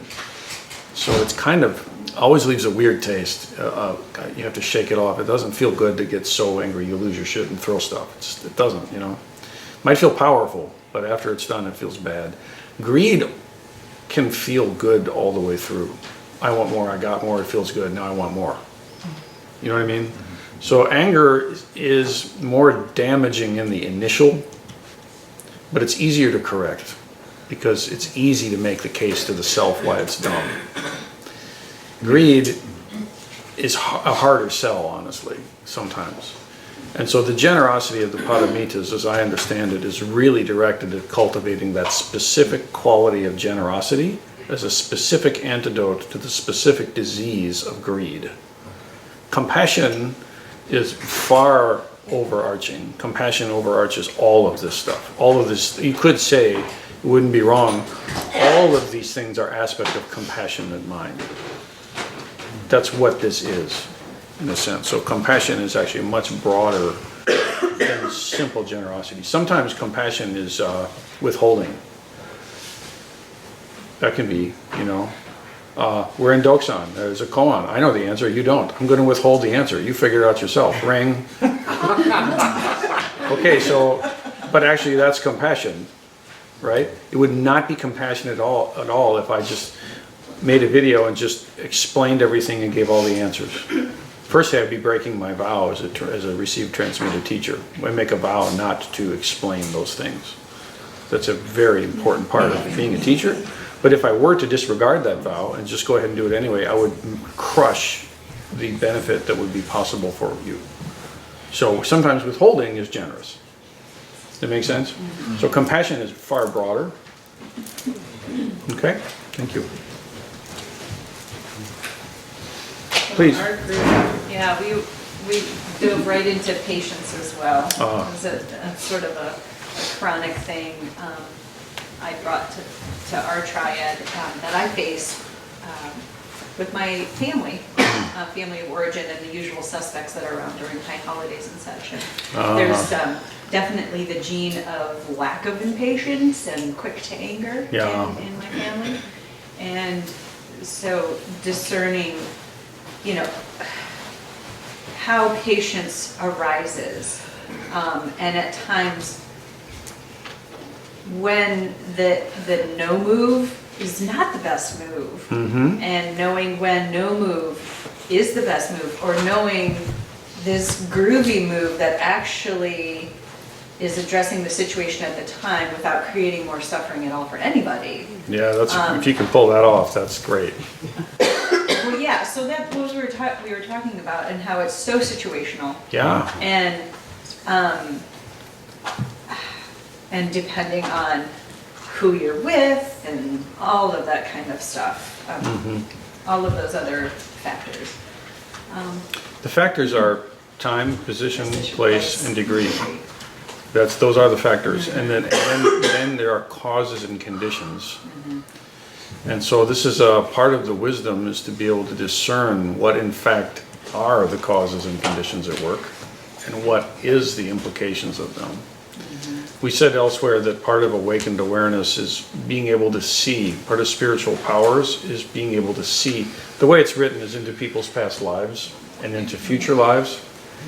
What this means is you can see in some way, not like a movie in Technicolor and surround stereo sound, but you have some sense of why this came to be, and you have some sense of where this is going. And therefore you have some sense of where this person or the situation is right now. Sometimes it's a situation, sometimes it's a person.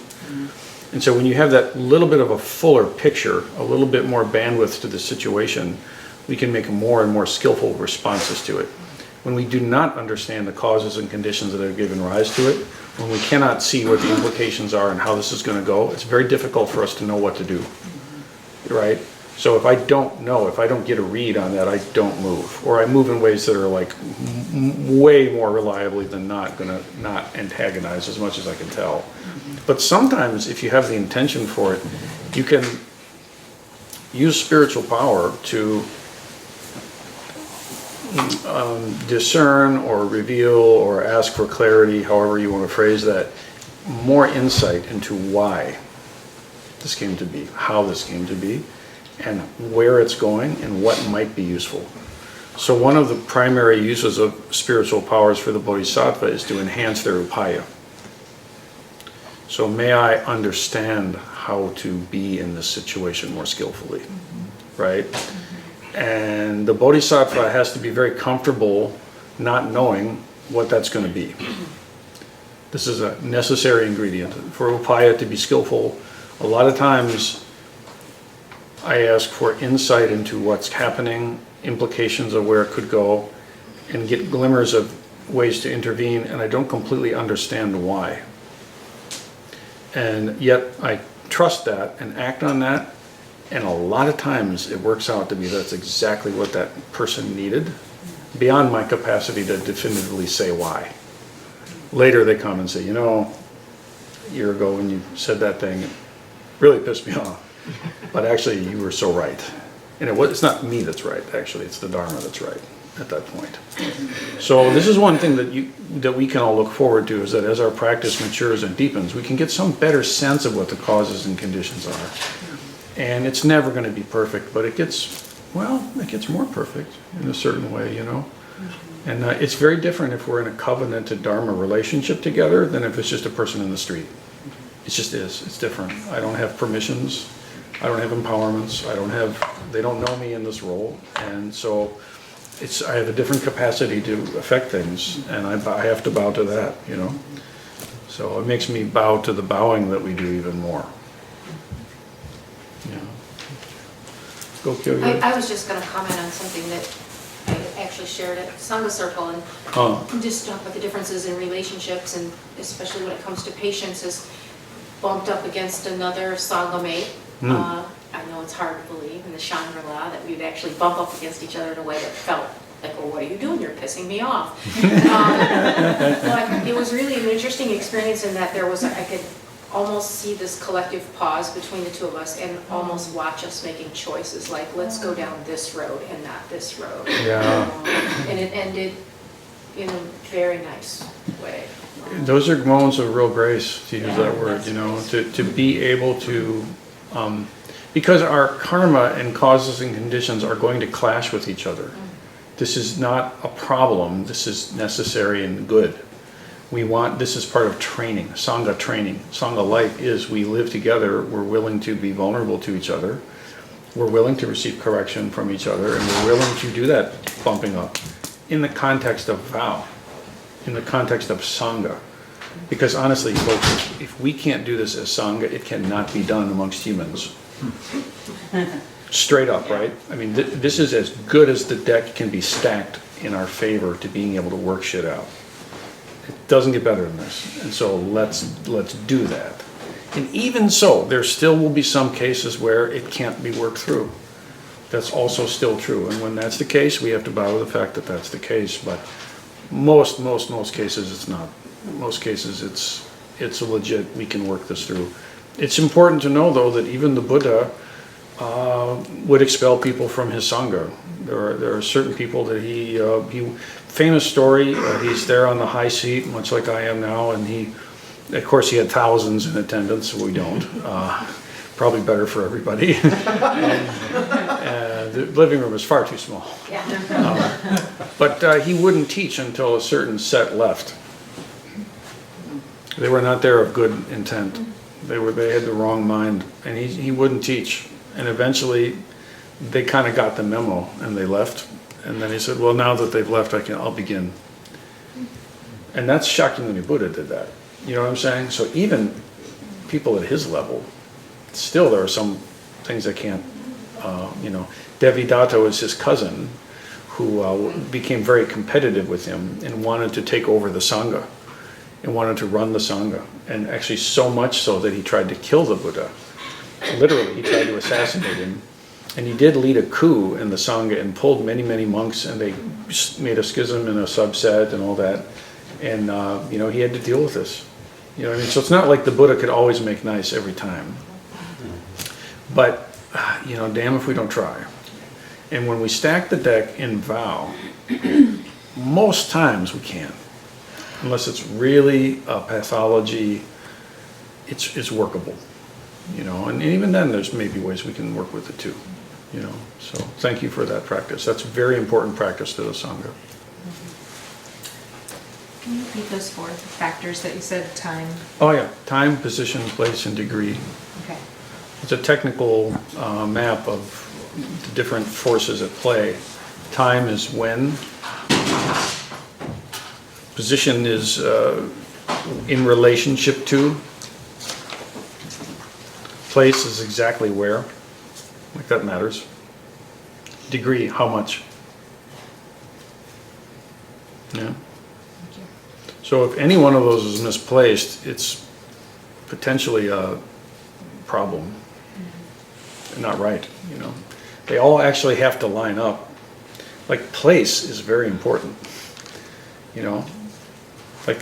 This place has been very important to the Sangha. It's been very important to our family, my nuclear core family, but it's been incredibly important to the Sangha family, Place matters. The sacredness of place and the fact that the Sangha is moving now ever more into a place where it will own its own temple. This is unspeakably important in the life of the Sangha, right? What this place at one time was a boon and a great gift, it's become a hindrance, it's become a problem. It's like trying to fit into your second grade desk. You don't fit there anymore. It's just how it is. And that's a good thing, it's healthy, and there's nothing wrong with the desk. You don't gotta be mad at the desk. But you know what? It's time to move on now, you know what I'm saying? And so place, time, position, place, degree, these are the causes and conditions. And then there's extensions of that, but that's good for the now. Okay? Thank you. Next group, however. Sure. Did you want me to talk? Well, we talked about, and by the way, this is Jay, which I just met him, and it's wonderful to meet you. Yeah. We talked. Stop me if I get this wrong. He was talking about. This is not his religious background. No kidding. Just from the past 2-3 months that he's been coming, realizing that the spiritual powers of which we talk are actually real. Oh, yeah. For real. Here, I got this. I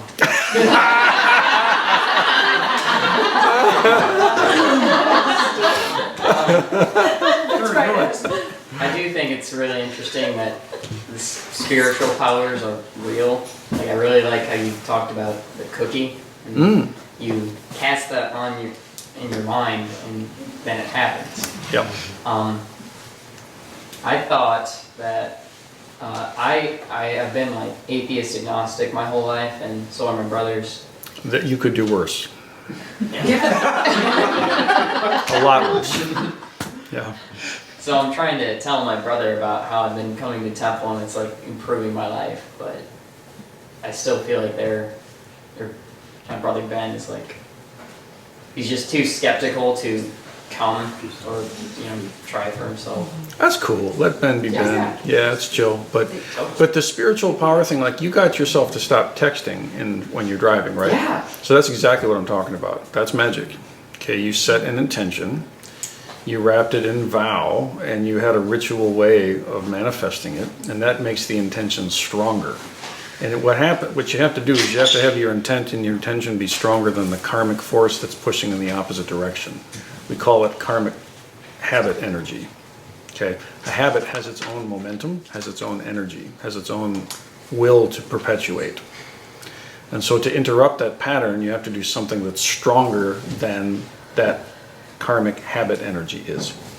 And you can do that, but it turns out that ritual, vow, community, lineage make this capacity for magic way more powerful than it is without that stuff. And it's very simple, like I keep saying, but you can actually intervene on yourself. One thing about, I guess I'll just say this, that if you try to make your Buddhist magic so that all beings are free from suffering right now, it's not going to work, okay? It's too big a lift, okay? And so the way magic really works is first of all, you use it on yourself to adjust your character so that you're ever and ever more virtuous. This is the most important use of magic. In other words, Buddhist magic. You use it on yourself so that you're always more and more expressing the paramitas in the heart of wisdom. And the best way to do that is very, very gradually. Extremely gradual. You do very, very small things that keep stacking and keep stacking, very small, very simple, very easy, and you have to be kind of cunning about it. You take one of these paramitas that's a little bit kicking your butt or you're not good at, and you think, what's the easiest way I can be 1% better? And you focus your magic on that. You focus your intent on that. And that's it, man. You're just going to go 1% better at this one area. And you crush that, right? And then you say, okay, what will be another 1% on the next area? And you gently but very firmly, you keep stacking the deck towards your intention of vow and away from the karmic habit energy that has you trapped in suffering. That make sense? And so ritual is radically important for that. Yeah, I'll just say it like that. So yeah, thank you for your practice. Because I am doing things on my end to help that along too, for everybody. So. All right, let's go maybe Kigetsu or your group. I'm not a group, I'm happy to listen to them. All right. Who's around here? Deb or? My group left. Speak for them. You're on the hook then. Oh, I'm on the hook? So I think that what we talked about really was just the importance of this whole discussion in the big picture. Why are we here? Why do we go to temple? Why do we study the paramitas? And what impact can these have for us? And so we kind of bounced around. We didn't focus on anyone in particular, but since we'd never met before, we spent a few minutes getting to know each other and seeing where we had some connection. And of course, we discovered we all have grandchildren, and patience is really important. Yeah. And that it's an important element of being able to be generous to your grandchildren and to your children. And so we spent a little time on that. It was a very enjoyable conversation. I'm happy to hear about it. Yep. Thank you. Shinyu, how about from your group? Patients came up, the realities of putting these practices into our daily life. It's so much easier just to read about them. Yeah. All it takes is one slow car in front of you driving on the way here. Paramita, what freaking Paramita? Yep. I love it, yep. I know one of the things that came to me is just in that same vein is many of us came to Buddhism through our reading, and that made us curious and curious enough to come to temple. But there's something I really like the tradition of the oral transmission, because it's not the same reading it as a book as it is hearing it come out of you or in response in this mondo. Absolutely, yeah. It's just not the same. It carries talk about magic. It carries more power when it is spoken aloud, and then the power again gets amplified practicing these things in Sangha. Yeah. So yeah, focus not enough. Having a teacher who can talk us through these things is incredibly helpful, and then working it through on our own, knowing that we're in a community where we may sometimes fuck up, but people are going to, they're with us, they're on our side. Yeah. I think that's the only way it can actually happen, to be actualized. Yeah, it really has to be wrapped in that awakened awareness.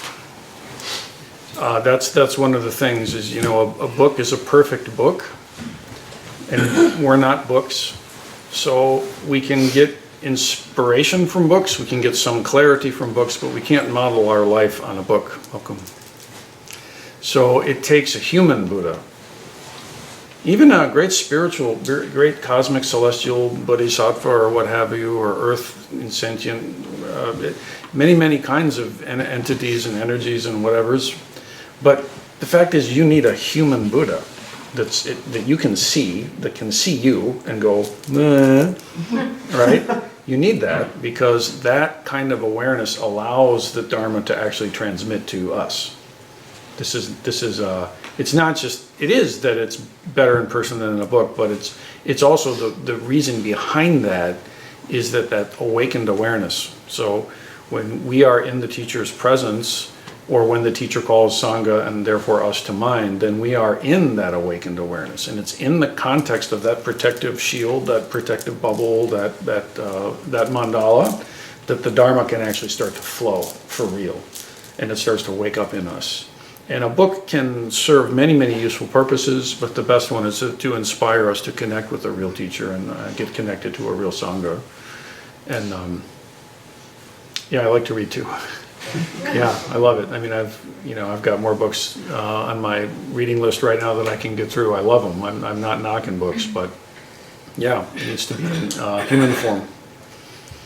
Which is again where I'm so grateful that my teacher was willing to hold me and continues to be willing to hold me in their awakened awareness. The most important thing that happens in Doksan is that you enter the teacher's awareness in that particular way. That's the most important thing that happens in Doksan. You don't have to say anything. Or you can say all the wrong things. It doesn't matter. You're in that awareness. And that is the nutritive. That's the nutritive. That make sense? Yeah, thank you. Next group up, I don't know who. Maybe covered back here. Okay, over here? We did one in the corner here. All right. We kind of drifted in a couple of different directions, but one of the things that we came to was the presence of the paramitas. I guess reaching into the same sort of thing Shinyu was talking about with the slow car in front of you. It's like as they extend out of our home practice when we can't be together. Mm-hmm. And one of the things I remember I was expressing was how much more challenging it is when I'm not able to touch in with the community as much. It is, yeah. And all of my training occurred when I was at least 5, if not 14-hour drive away from my community. And the only time I ever interacted with my community was at session. That's it. That was the entirety of my experience. So I get it. You know what I mean? I really do get it. And the fact is that created in some way a kind of a lot of gumption for Dawn and I. You know, we really were like, we're doing this. And we're going to make this work in our lives, because it's either that or just suffer. And I'm not into suffering, honestly. It sucks. So let's go for it, you know. And so it takes a lot of gumption. And those of us who are fortunate enough to live in a place where the Sangha is so accessible, and there's so many ways beyond session to interact, which are very important and very nutritive, we need to not take that for granted and not go, you know, say, oh yeah, yes, you know, I don't feel like going this Sunday, what the hell, you know, I'll sleep in. Well, then maybe that's good for you, but your Sangha's missing you. Like for real, right? Like, you know, it's you showing up when it's convenient and fun, but it's also you showing up for others when it's not.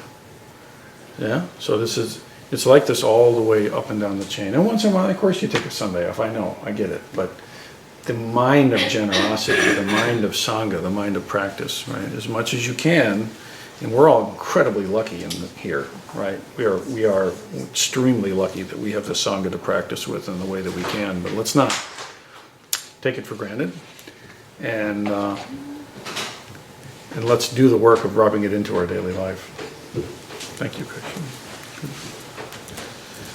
All right. Anybody else? Did we hear from all the groups? Hey, Hoshi. Did we hear from? Is there any group we didn't hear from? Okay. Well, let me conclude these final. Pronouncements, teachings of the Dharma at Black Oak Farm that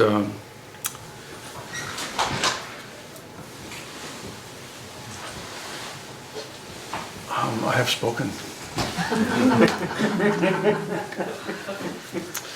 Let's conclude with the Bodhisattva vows, please.